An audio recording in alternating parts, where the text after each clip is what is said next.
اعوذ باللہ من الشیطان الرجیم بسم اللہ الرحمن الرحیم السلام علیکم ورحمۃ اللہ وبرکاتہ۔ اللہ سبحانہ تعالیٰ کے پیارے نام سے آغاز کر رہے ہیں دورہ قرآن پاک میں۔ آج ہمارا لیکچر نمبر 4 ہے، چوتھا سپارہ الحمدللہ۔ چوتھے سپارے کی آیات، احکامات، اس کے فضائل انشاءاللہ آج اس پر بات کریں گے۔ ہم پچھلے سپارے میں پچھلی کلاس میں سورہ آل عمران کی ابتدا کر چکے تھے۔ سورہ آل عمران کو بھی انشاءاللہ ہم کنٹینیو کریں گے، اور اس کے ساتھ ساتھ انشاءاللہ چوتھے سپارے میں اللہ تعالیٰ کے جو احکامات مزید بیان فرمائے گئے۔ سورہ نساء بڑی پیاری سورہ، بہت عظیم احکامات سے اللہ تعالیٰ نے اس کو مزین کیا، اس پہ بھی بات کریں گے۔ تو اپنے معمول کے مطابق سب سے پہلے ہم بات کرتے ہیں کہ چوتھے سپارے میں، یعنی جو 4th سیکشن ہے قرآن پاک کا، جس میں آج انشاءاللہ ہم 2 سورتوں پر بات کر رہے ہیں، سورہ آل عمران بھی اور سورہ نساء بھی۔ کیا احکامات ہیں، ذرا ایک طرح سے اس کا آؤٹ لائن جو ایک خاکہ ہے وہ دیکھ لیتے ہیں۔ چوتھے سپارے کا نام ہم کہتے ہیں لن تنالوا البر، یعنی عام طور پہ لوگوں کا معمول ہوتا ہے کہ جو سپارے کا پہلا حرف ہے، یا شروع کے جیسے دوسرے سپارے کو سیاقول کا سپارہ، پہلے سپارے کو الف لام میم کا سپارہ، تیسرے سپارے کو تلک الرسول کا سپارہ کہا جاتا ہے۔ تو اسی طرح سے لن تنالوا البر، تو یہ جو چیز یہاں پر بیان کی گئی ہے، کیا احکامات ہیں؟ اللہ تعالیٰ نے آغاز فرمایا کہ اصل نیکی کیا ہے، نیکی کے کمال کو اگر کوئی پہنچنا چاہتا ہے تو کیسے پہنچ سکتا ہے۔ تحویل قبلہ کی کچھ حکمتیں اس میں بیان فرمائی گئیں۔ اللہ سبحانہ وتعالیٰ نے اپنے پیارے گھر خانہ کعبہ یا بیت الحرام، اس کی جو فضیلت ہے اس کا بھی تذکرہ فرمایا، اور یہ بھی واضح ہو گیا کہ بڑی عظمت والی اور شرف والی یہ عمارت ہے۔ پھر حج کے احکامات اس سورہ میں بیان فرمائے گئے، جس طرح سورہ بقرہ میں ہم نے روزے کی فرضیت کے احکامات سنے تھے، اس سپارے میں خاص طور پر حج کی فرضیت کا بھی تذکرہ کیا گیا، اور اللہ سبحانہ وتعالیٰ فرماتے ہیں کہ روئے زمین پر انسانوں کے لیے جو پہلی عبادت گاہ مقرر کی گئی اس کا تذکرہ، کہ وہ پہلا مرکز عبادت کا وہ کون سا تھا۔ اور الحمدللہ ہم سب جانتے ہیں کہ حرم، خانہ کعبہ، کعبہ بیت اللہ، اس کی فضیلت، پھر امت مسلمہ کی فضیلت۔ امت مسلمہ کو امت وسطیٰ کہا گیا، اور کیوں کہا گیا، کیا حکمت تھی، کیا مصلحت تھی، اس کا تذکرہ فرمایا گیا۔ پھر امر بالمعروف اور نہی عن المنکر کا بیان کیا گیا۔ دیکھیں، امر بالمعروف کے معنی ہوتے ہیں حکم یا نصیحت یا تاکید کرنا نیکی یا معروف اچھے کاموں کی، اور نہی عن المنکر، منکر معنی جو چیزیں ناپسندیدہ تھی، جن سے منع کیا گیا تھا، ان سے روکنا یا منع کرنا جس بھی درجے میں انسان کر سکے۔ پھر دینی ذمہ داریوں کا تذکرہ، یعنی ہماری جو وجہ فضیلت ہے، ہر چیز کی کوئی وجہ ہے۔ اگر آپ کو کوئی ٹائٹل دیا گیا تو کسی سبب سے دیا گیا، فضیلت دی گئی کسی وجہ سے دی گئی، وجہ ختم ہو جائے گی، فضیلت آٹومیٹکلی ختم ہو جائے گی۔ مسٹیکس یہی ہے کہ ہم فضیلت کو تو یاد رکھتے ہیں، لیکن جس سبب سے فضیلت تھی اس کو یاد نہیں رکھتے۔ فضیلت کے حقدار کون ہیں وہ بھی تذکرہ کیا گیا، تنبیہ بھی ہوئی۔ منافقین اور کفار جو معاشرے میں ہمیشہ ہمارے اطراف میں رہتے ہیں، اس زمانے میں بھی تھے۔ آپ صلی اللہ علیہ وسلم جب مدینہ منورہ تشریف لائے ہجرت فرما کر، تو اس وقت منافقین کا بھی وہاں پر ایک ہمیشہ سے ایک کہنا چاہیے کہ کراؤڈ لگا رہتا تھا۔ وہ بارگاہ رسالت میں حاضر ہوتے تھے، مسلمانوں سے ملنا جلنا کرتے تھے، بظاہر تو یہی کہتے تھے کہ ہم مسلمان ہیں۔ ان کے احکامات پھر وہ جو ڈکلیئر کر دیتے تھے کلیئرلی کہ ہم اللہ اور اس کے رسول کو نہیں مانتے، یا جنہوں نے تعلیمات کا انکار کر دیا انہیں کفار کا ٹائٹل دیا گیا۔ تو جب مسلمان ایک سوسائٹی میں رہتے ہیں جہاں منافقوں سے بھی ان کا واسطہ پڑے گا اور کافروں سے بھی، تو کیا معاملات ہونے چاہیے، کس حد تک سوشلائزیشن کر سکتے ہیں، اور دوستی کی ممانعت وہ اس میں حکمتیں کیا ہیں۔ غزوہ بدر اور غزوہ احد، غزوہ بدر پہلا معرکہ، پہلی جنگ، پہلی غزوہ رسول اللہ صلی اللہ علیہ وسلم کی، جب آپ صلی اللہ علیہ وسلم نے اعلان نبوت فرمایا اور جو مخالفتوں کا سامنا کرنا پڑا اور نتیجہ کیا نکلا اس کا بھی تذکرہ کیا گیا۔ غزوہ احد میں مسلمانوں کو تکلیف اٹھانی پڑی اور غزوہ بدر میں انہیں بے پناہ بڑی کامیابی نصیب ہوئی. اس کامیابی میں بھی سبق تھا، نصیحت تھی اور اللہ سبحانہ وتعالیٰ کی نشانیاں اور حکمتیں تھی. اور احد کی شکست میں یا احد میں جو تکلیف مسلمانوں کو پہنچی اس میں بھی بہت حکمتیں تھیں اور بہت بڑا اس میں لیسن تھا. اس کا تذکرہ کیا گیا. قریش کے لشکر اور اسلامی لشکر کا موازنہ، ان کی انٹینشن، ان کے مقاصد، یعنی دونوں لڑتے ہیں، آمنے سامنے دو گروپس ہیں، مگر لڑائی کا مقصد کیا ہے، وجہ کیا ہے، اس کا بھی تذکرہ کیا گیا. جبل رماد کا ذکر اور وہ واقعہ جو قیامت تک مسلمانوں کو ایک سمبل بن گیا کہ جب تم اللہ کے نبی کی اطاعت سے منہ پھیرو گے تم دکھ اٹھاؤ گے، ناکام ہوگے اور تمہیں پریشانی کا سامنا کرنا پڑے گا. پھر جنگ کے آغاز کا جو پورے اس میں جو اسٹریٹجیز تھیں، اللہ کے حبیب نے کیسے تلقین فرمائی تھی، مسلمان تو بہت بہتر طریقے سے فتح حاصل کر رہے تھے، آلموسٹ جیت چکے تھے احد میں، لیکن تھوڑی سی غفلت، تھوڑی سی لاپرواہی اور جنگ کا بالکل جو سچویشن تھی ٹوٹلی اپوزٹ ہو گئی، چینج ہو گئی اور مسلمانوں کو جنگ میں بڑا جانی نقصان اٹھانا پڑا. اور یہاں سے بھی سبق مل گیا کہ ادھوری آدھی فتح پر خوشیاں منانے کا فائدہ نہیں، اور دوسری بات یہ کہ ہر حال میں آخر تک اطاعت رسول صلی اللہ علیہ وسلم کا خیال رکھا جائے گا.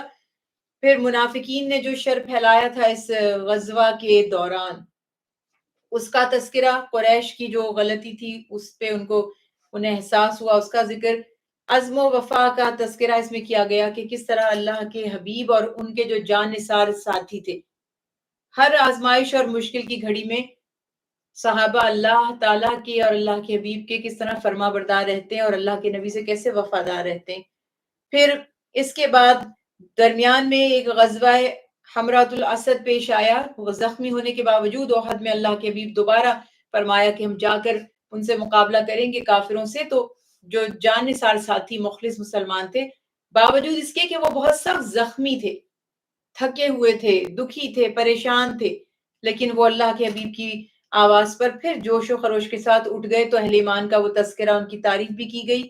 کامیابی اور فلاح جو ہے بیسیکلی وہ لمیٹڈ نہیں ہے، فلاح بھی سکسس کو ہی کہتے، لیکن جب آپ دنیا کی کامیابی کی بات کرتے ہیں تو ظاہر ہے کہ وہ صرف دنیا کی حد تک محدود ہوتی ہے، اور جب فلاح کی بات کرتے ہیں تو وہ ایسی کامیابی ہوتی ہے جو دنیا اور آخرت دونوں میں، یعنی ابدی کامیابی، ابدی دائمی کامیابی کا تذکرہ. اس کے اصول بتائے جا رہے ہیں. وہ اصول کیا ہیں کہ صبر اور مصابرہ، یعنی صبر کرنا ہے اور صبر کی تلقین کرنی ہے، صبر پر قائم رہنا ہے اور آپس میں جڑے رہنا ہے. اب یہ ساری چیزیں اگر آج آپ کمپیئر کریں گے امت مسلمہ میں، آپ کو اس کا فقدان نظر آئے گا. تو پھر اسی لیے آپ کو رزلٹ بھی نظر آ رہا ہے. کوئی چیز انہونی نہیں ہو رہی، کچھ عجیب نہیں ہو رہا، کچھ ان ایکسپیکٹڈ نہیں ہو رہا. رولز بتائے گئے تھے کہ مشکلیں آئیں گی، مصیبتیں آئیں گی، طرح طرح سے تمہیں جانچا جائے گا، کبھی لالچ سے، کبھی خوف سے، کبھی ڈر سے. تم نے ہمت نہیں ہارنی اور صبر کا دامن نہیں چھوڑنا اور آپس میں بھی جڑے رہنا ہے. یعنی یونٹی جس کو ہم کہتے ہیں نا، یونٹی اسٹرینتھ ہے. وہ کیوں کہتے ہیں؟ یہ ساری باتیں جو بنی ہوئی ہوتی ہیں، محاورے ہوں یا بزرگوں کے اقوال ہوں یا تعلیمات مصطفیٰ صلی اللہ علیہ وسلم ہوں، اس پر غور کیا جانا چاہیے کہ آخر اس میں حکمتیں کیا ہیں. تو وہی بتایا جا رہا تھا کہ کامیابی کے اصول یہ تھے کہ تم صبر کرتے، صبر کی تلقین کرتے، اتفاق اور اتحاد کے ساتھ آپس میں ایکا کر لیتے، جڑے رہتے، تقوی اختیار کرتے. جب انسان گناہوں سے بچتا ہے، جب انسان اپنے دامن کو ان ناپسندیدہ چیزوں سے دور رکھتا ہے جو اللہ تعالیٰ نے اس کے لیے حرام کی ہیں یا جن سے منع کیا ہے، تو خود بخود الٹیمیٹلی کامیابی ہی کی طرف اس کا سفر شروع ہو جاتا ہے اور اسے کامیابی ملتی بھی ہے. پھر سورہ نساء کا الحمدللہ چیپٹر شروع ہوگا. نساء خاتون کو کہا جاتا ہے اور اس میں خواتین سے ریلیٹڈ احکامات بھی بیان کیے گئے. تو سورہ نساء کبریٰ اور سورہ نساء کسریٰ، اس کا تذکرہ کیا جائے گا. اس کی وجہ تسمیہ، اس صورت میں خصوصی طور پر وہ بچے جو یتیم ہو جائیں اور وہ خواتین جو بے سہارا یا بیوہ ہو جائیں یا بچیاں جو یتیم ہو جائیں، معاشرے میں جو بے بس لوگ ہیں یا کمزور لوگ ہیں یا لیس پریویلیجڈ ہیں، ان کے لیے اسپیشل سینسٹیوٹی ہمارے اندر پیدا کرنا، احساس پیدا کرنا، انہیں اکوموڈیٹ کرنا، ان کو بے یار و مددگار نہ چھوڑنا، یہ بیسک پرنسپلز تھے.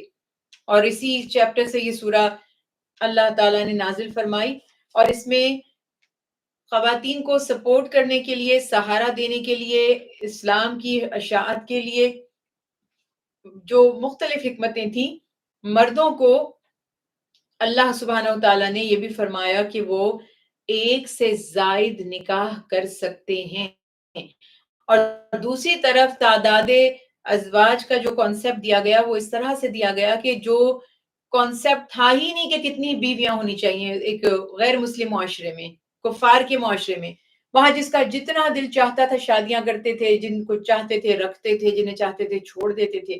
تو دو اصول یہاں بیان کر دیے گئے۔ پہلا تو یہ ہے کہ جنرل نارمل اسلام کا کانسیپٹ بھی وہی ہے جو ایک فطرت کا نظام ہے، ایک بیوی، یعنی جو فیملی بنتی ہے وہ ایک مرد اور ایک عورت یعنی میاں بیوی سے بنتی ہے، نارمل اصول یہ ہے۔ مگر ایکسیپشن جیسے اب ڈے ون سے آپ یہ دیکھتے آ رہے ہوں گے، اگر آپ قرآن پاک کو غور سے سنتے اور سمجھتے ہیں کہ ایکسیپشنز ہیں، اس میں سچویشن چینج ہوتی ہے، یہی تو خوبی ہے اس دین کی۔ اور اگر آپ اس خوبی کو مائنس کر دیں تو پھر ہم یہ دعویٰ نہیں کر سکتے کہ یہ دین قیامت تک کے لیے ہے، ہر ریس کے لیے ہے، ہر جنس کے لیے ہے، ہر زمانے کے لیے ہے، ہر سٹیٹس کے لوگوں کے لیے، پھر ہم یہ نہیں کہہ سکتے۔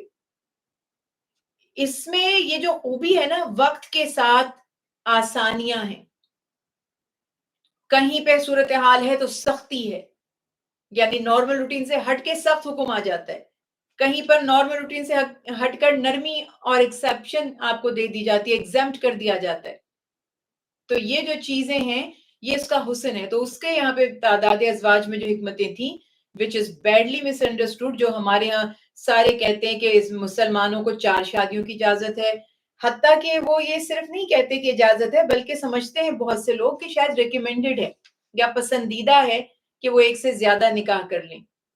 تو جیسے ہم کہتے ہیں نا، اگر آپ فرض کے ساتھ نفل بھی پڑھ لیں اور سنتیں بھی پڑھ لیں تو بہت ثواب ہوگا، تو وہ سمجھتے ہیں کہ ایک تو فرض ہو گئی اور باقی سنتیں اور نفل کی طرح بہت اجر ثواب ملے گا۔ یہ وہ کانسیپٹ نہیں تھا، بالکل کلیئر احکامات ہیں۔ اگر ہم اس پر غور کریں گے تو ہمیں سمجھ آئے گا کہ دین اسلام سے زیادہ تو فطرت کے قریب کوئی دین تھا ہی نہیں، اور فطرت یہ ہے کہ ایک مرد ایک عورت یعنی ایک کپل، اور ان سے پھر وہ نسل انسانی، خاندان اور پوری فیملی کا نظام چلتا رہتا ہے۔ اس کے بعد زندہ جو شوہر والی خواتین ہیں یا جو بیوہ خواتین ہیں ان کا طرز بتایا جا رہا ہے، معاملات اور حقوق۔ پھر اسلام کس طرح سے خواتین کا محافظ ہے اگر وہ بے سہارا ہیں، تو پھر اس کو ہم کمپیئر بھی کر سکتے ہیں اس معاشرے سے جہاں پر سو کالڈ فریڈم تو ہے خواتین کو، مگر ان کے حقوق کا اس سینس میں ڈگنیٹی کے ساتھ تحفظ نہیں ہے۔ اور یہ بات بھی پھر وہی بات ہے، all that glitter is not gold۔ آپ بہت ڈسٹینس سے دیکھتے ہیں تو چیزیں کچھ اور نظر آتی ہیں، اور جب ڈیپتھ میں جاتے ہیں تو پھر اس کی ریالٹیز آپ کے سامنے آتی ہیں۔ تو دین اسلام نے عورت کو میراث کا بھی حق دیا، پراپرٹی میں اس کا رائٹ تھا، انہیرٹ کرتے تھے پیرنٹ سے تو اس میں بھی اس کا حق تھا، جو کہ دائرہ اسلام میں داخل ہونے سے پہلے یا اسلامی تعلیمات لوگوں تک پہنچنے سے پہلے وہ اس روٹین کے ساتھ نہیں تھا۔ اور اس کے بعد پھر زمانہ جہالت کے کچھ اصول، کچھ جو خواتین پہ ظلم کیے جاتے تھے وہ، اور اسی سپارے کے اینڈ پر ظاہر ہے کہ نکاح جس کے بغیر زندگی کا تصور ہی نہیں ہے، ایک ہیلدی لائف سٹائل، ایک نارمل لائف سٹائل، کوئی بھی معاشرہ یہ مانتا ہے کہ ایک ہیلدی لائف سٹائل یہ ہے کہ فیملی ہونی چاہیے، مطلب کپل ہونا چاہیے، میاں بیوی ہوں گے۔ کوئی معاشرہ نکاح کو اہمیت دیتا ہے، کوئی نہیں دیتا، مگر ایک کپل کی اہمیت کو سبھی جانتے ہیں۔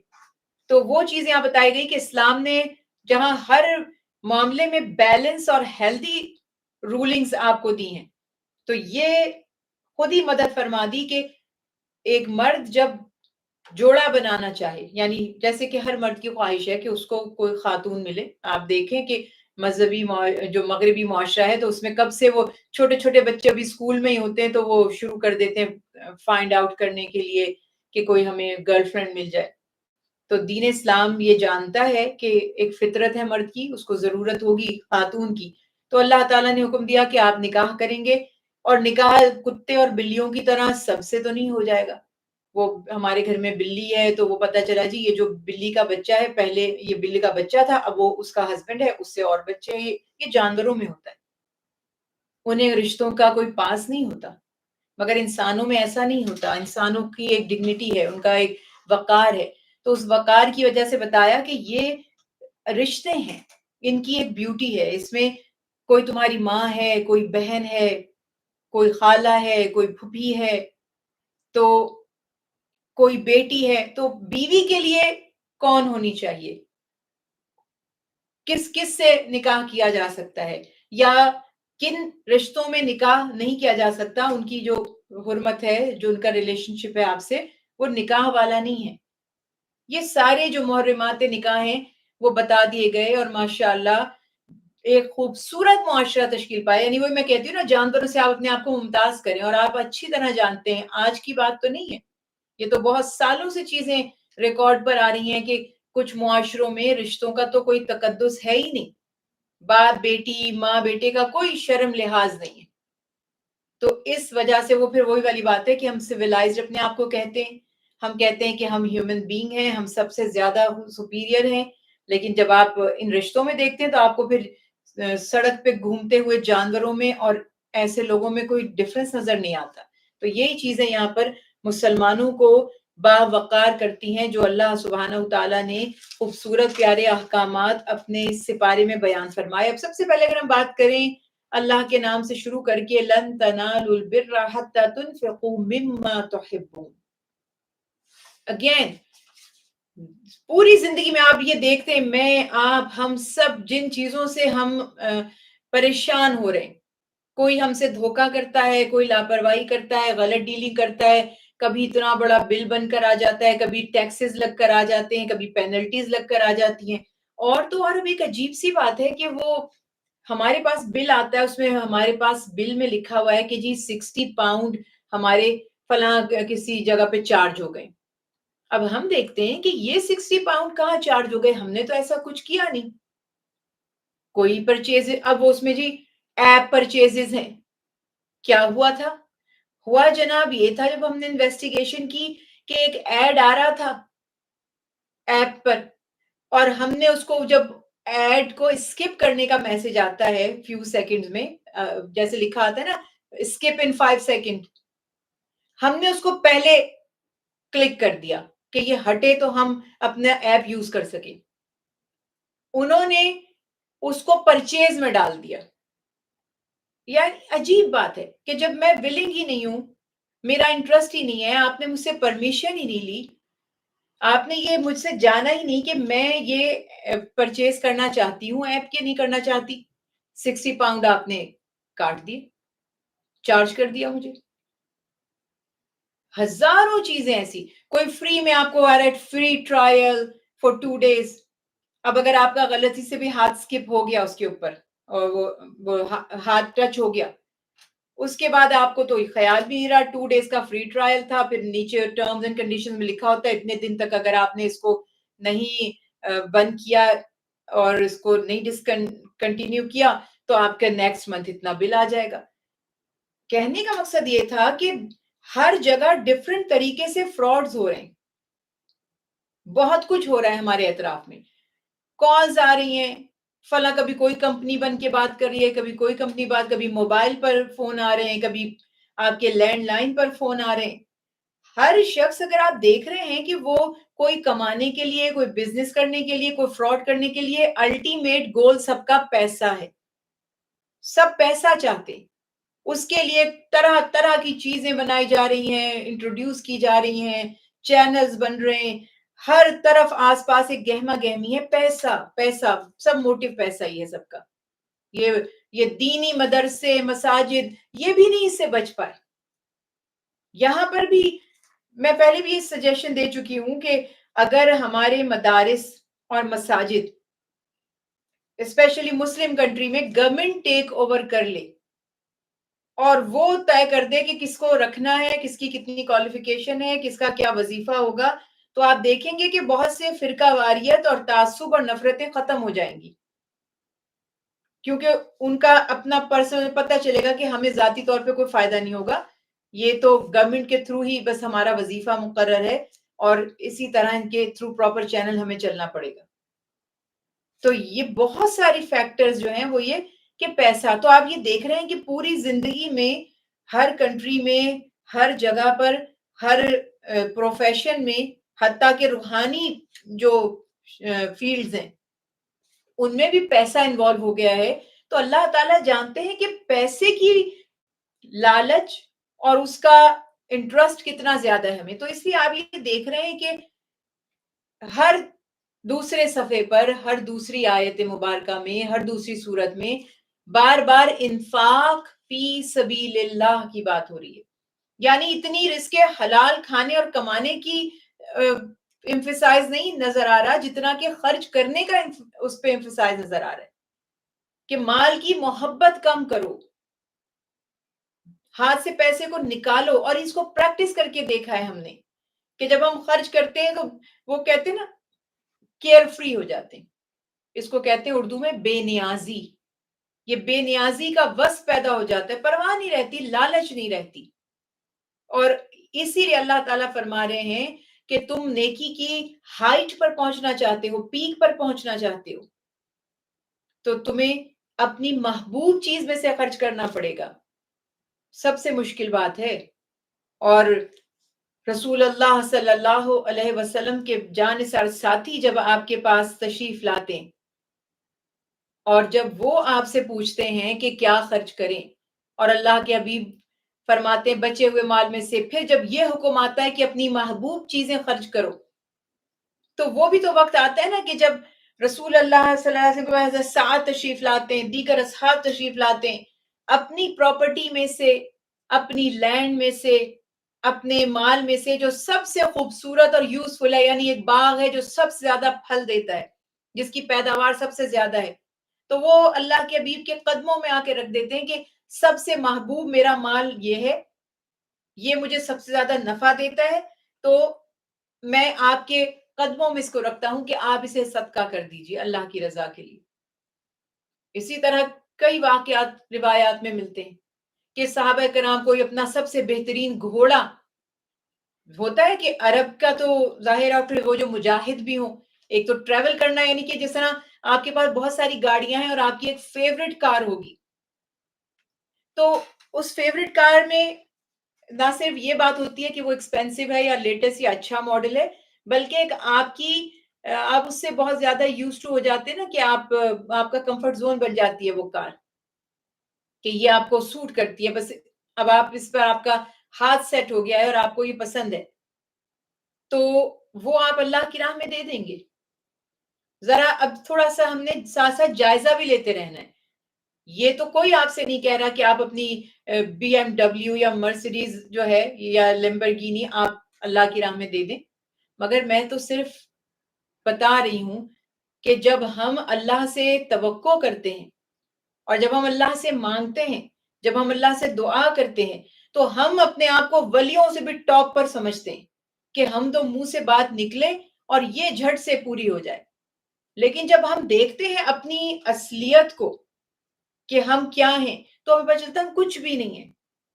یہاں پر یہ حالات ہیں کہ وہ لوگ اپنی محبوب چیزیں ایک منٹ سوچتے بھی نہیں تھے، کسی سے مشورہ بھی نہیں کرتے تھے، مگر اللہ کی راہ میں یہاں رسول اللہ صلی اللہ علیہ وسلم نے پکارا، اعلان فرمایا اور بیان کیا کہ یہ مدد چاہیے، دین کے لیے چاہیے، جہاد کے لیے چاہیے، مساکین کے فقراء کے لیے چاہیے، صدقے کی مد میں دو، زکوٰۃ دو، تو اپنی محبوب اور پیاری چیز بے جھجک اللہ کی راہ میں دیتے تھے، چاہے وہ خلفائے راشدین ہو، دیگر اصحاب ہو. ہم تو سب ایسا نہیں کرتے، نہ کوئی ہمیں فورس کر رہا ہے ایسا کرنے کے لیے. ہم تو کہتے ہیں زکوٰۃ بھی کوئی اپنی پراپر دے دے تو ہم کہتے ہیں بڑا نیک آدمی ہے، اللہ اس کو جزائے خیر عطا کرے کہ زکوٰۃ نکالتا ہے. اب تو یہ وہ وقت آ گیا ہے نا. تو اس لیے اللہ تعالیٰ فرما رہے ہیں کہ اعلیٰ درجے پر پہنچنا چاہتے ہو تو پھر تمہیں اپنی محبوب پیاری چیزیں، فیوریٹ، ہم اپنا فیوریٹ وارڈروب میں سے سب سے پیارا لباس، سب سے قیمتی نکال کے کیا اللہ کی راہ میں دیتے ہیں؟ وہ دیکھ لیں یہ اس کی فٹنگ اب یہ مجھے فٹ نہیں ہے، یہ آؤٹ آف فیشن ہو چکا ہے، اب بس یہ والا بہت پہن لیا، یا یہ والا میرے سٹینڈرڈ کا نہیں ہے، یا یہ میرے ٹیسٹ کا نہیں ہے، تو چلو یہ میں نکال دوں. اس میں کوئی حرج نہیں ہے، یہ میرا مقصد نہیں ہے کہنے کا، مگر میرا مقصد کہنے کا یہ ہے کہ فرق ہے ہماری سوچ میں. ہم سب سے قیمتی لباس نہیں نکالتے، سب سے ہلکا نکالتے ہیں. اور باقی زکوٰۃ آپ نے پراپر دے رہے ہیں تو ٹھیک ہے، آپ کر سکتے ہیں، پرانے کپڑے بھی نکال سکتے ہیں، مگر اللہ سبحانہ و تعالیٰ نے فرمایا کہ ہمیشہ ردی اور ناقص چیزیں اللہ کی راہ میں مت دو، کیونکہ جو تم صدقہ کرتے ہو تم اللہ کو دیتے ہو، معاذ اللہ، اللہ محتاج نہیں ہے، یعنی اللہ کے نام پر دینا مینز اللہ کو ہی دینا۔ تو اس وجہ سے یہاں بتایا کہ اپنا محبوب مال خرچ کرو۔ پھر بنی اسرائیل جب دیکھتے تھے کہ رسول اللہ صلی اللہ علیہ وسلم اونٹ کا گوشت کھاتے ہیں، اونٹنی کا دودھ نوش فرماتے ہیں، تو وہ یہ کہتے تھے کہ ہم پر یعنی یہودیوں پر یا یعقوب علیہ السلام پر تو یہ حرام تھا۔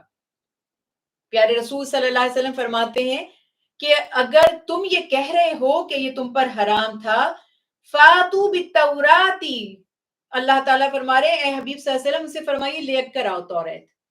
یہ میں نے دیکھیے ہر آیت کو تو میں ڈیٹیل میں ایکسپلین نہیں کر رہی دورہ قرآن پاک میں، چونکہ وقت ہمارے پاس نہیں ہے، ہم پھر میں وہی بات، جب ہم ڈیٹیل ویکلی لیکچر ہوتا ہے تو ایک ایک آیت پر ہم آرام سے بات کرتے ہیں، مگر یہاں بات صرف چند آیات کی میں اس لیے کر رہی ہوں کہ انشاءاللہ وہ آپ کی زندگی کو آسان بنائیں گی۔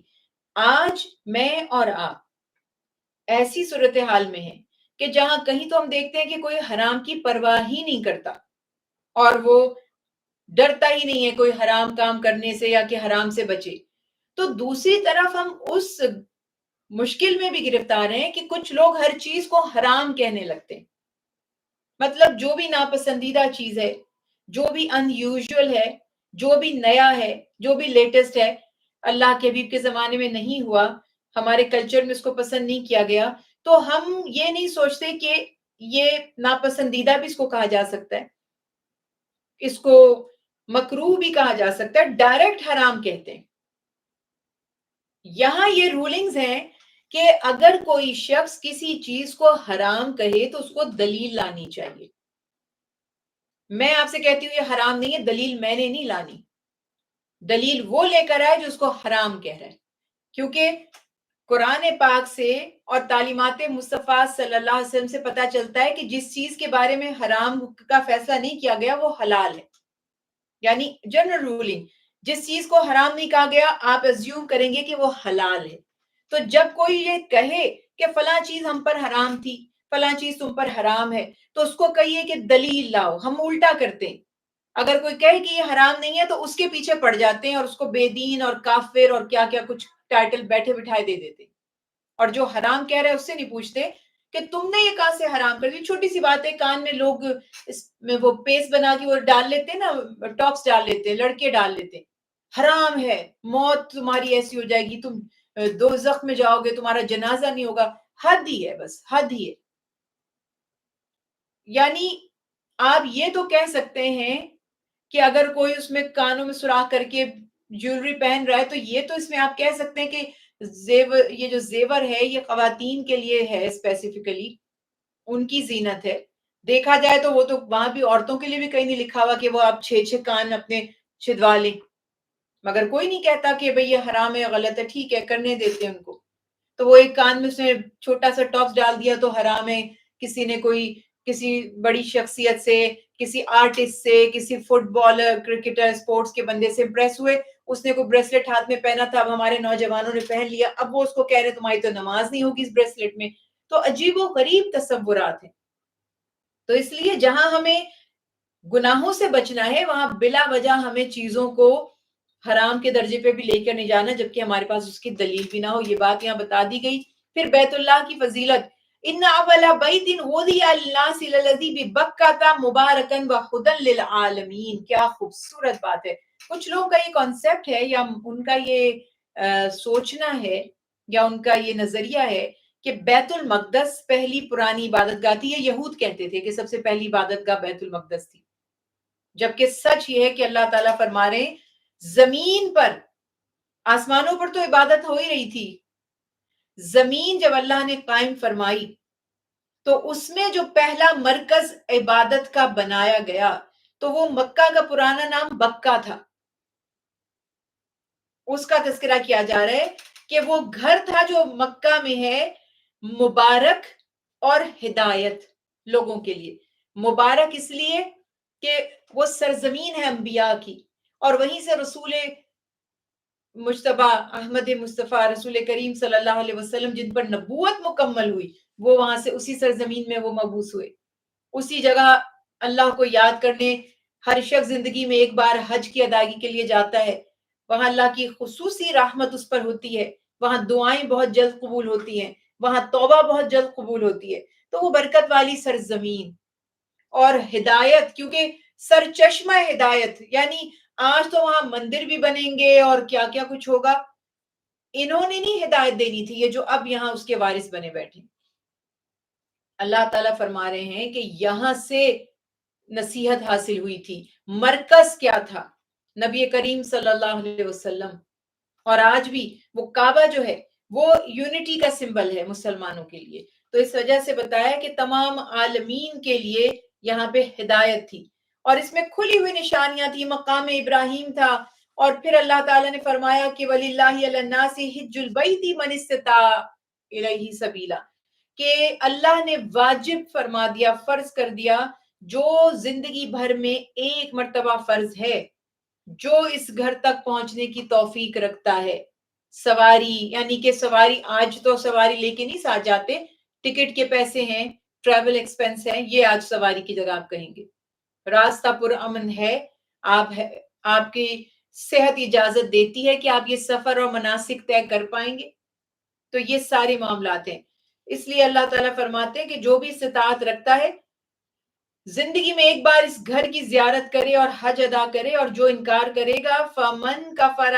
فَإِنَّ اللَّهَ غَنِيٌّ عَنِ الْعَالَمِينَ، اللہ کو تو فرق نہیں پڑے گا، اس کی عبادت کے لیے تو آلریڈی لاکھوں اربوں کروڑوں فرشتے اور مخلوقات موجود ہے، تو جو جائے گا اپنی بخشش کروا کر آئے گا اور معافی حاصل کر کے آئے گا۔ اس کے بعد اللہ سبحانہ وتعالیٰ نے کفار کو اور اہل کتاب کو دین کی دعوت دینے کے لیے اپنے پیارے رسول صلی اللہ علیہ وسلم کو حکم فرمایا اور بتایا کہ جنہیں کتاب دی گئی ہے، یعنی کہ اہل کتاب، حالانکہ اللہ تمہارے اعمال سے بے خبر نہیں ہے، ایمان لانے والوں، اگر تم ان لوگوں میں سے جن کو کتاب دی گئی ہے کسی گروہ کی پیروی کرو گے تو وہ تم کو تمہارے ایمان لانے کے بعد کافر بنا دیں گے، یعنی بہت سے ہمارے لوگ امپریس ہو جاتے ہیں دوسرے مذاہب کے لوگوں سے۔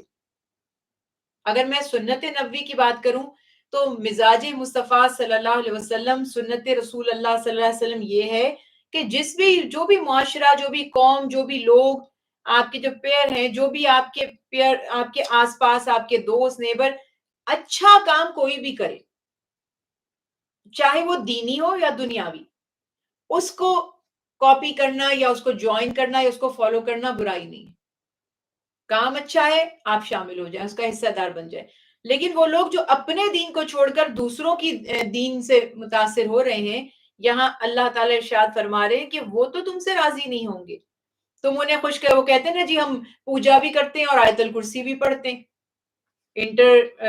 وہ جو کہنا چاہیے فیتھ میرجز ہیں، تو اس میں کانسیپٹ کا کیا حال ہے کہ ہم مندر بھی جاتے ہیں اور عبادت بھی کرتے ہیں، جی آپ کے بچے کون ہیں، اچھا ماں ہندو ہے تو باپ مسلمان ہے تو بچے کیا ہیں، جی بچے جو ان کا دل چاہتا ہے وہ چرچ بھی جاتے ہیں، وہ مندر بھی جاتے ہیں، اور وہ نماز پڑھنے مسجد بھی جاتے ہیں، کیا ہے یہ تماشا، اتنی جرت کریں کہ کسی ایک طرف ہو جائیں، کیونکہ قرآن پاک سے یہ بات واضح ہو گئی ہے کہ اللہ تعالیٰ کے نزدیک جو دین ہے وہ ایک ہی ہے، اور اگر آپ اب اسلام کے آنے کے بعد کسی اور دین کی طرف بڑھتے ہیں تو اللہ تعالیٰ فرماتے ہیں وہ تو تم سے راضی نہیں ہوں گے، تمہارے ایمان لانے کے بعد تمہیں کافر کر کے چھوڑیں گے، اور تم کہو تم کیوں کر کافر ہو جاؤ گے حالانکہ تم پر اللہ کی آیات پڑھی جاتی ہیں اور تمہارے درمیان اللہ کے رسول صلی اللہ علیہ وسلم موجود ہیں، تو جو شخص اللہ کا سہارا، وہی والی بات آ گئی، تھام لے، اللہ تعالیٰ پر توکل کر لے،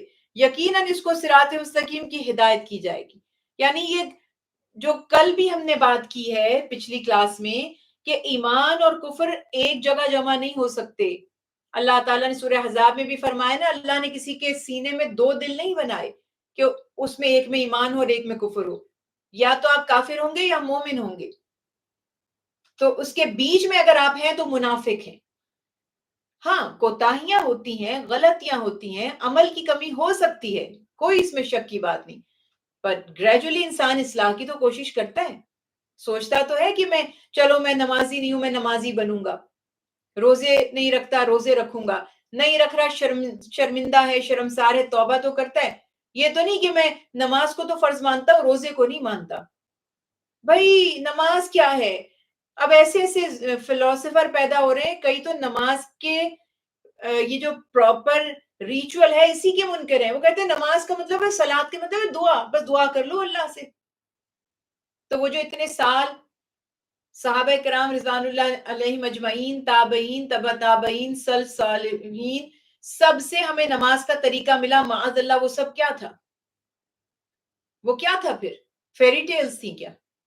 تو یہ والی چیز یہاں پر آتی ہے کہ کنفیوز لوگوں کو کرنا، فتنے پھیلانا.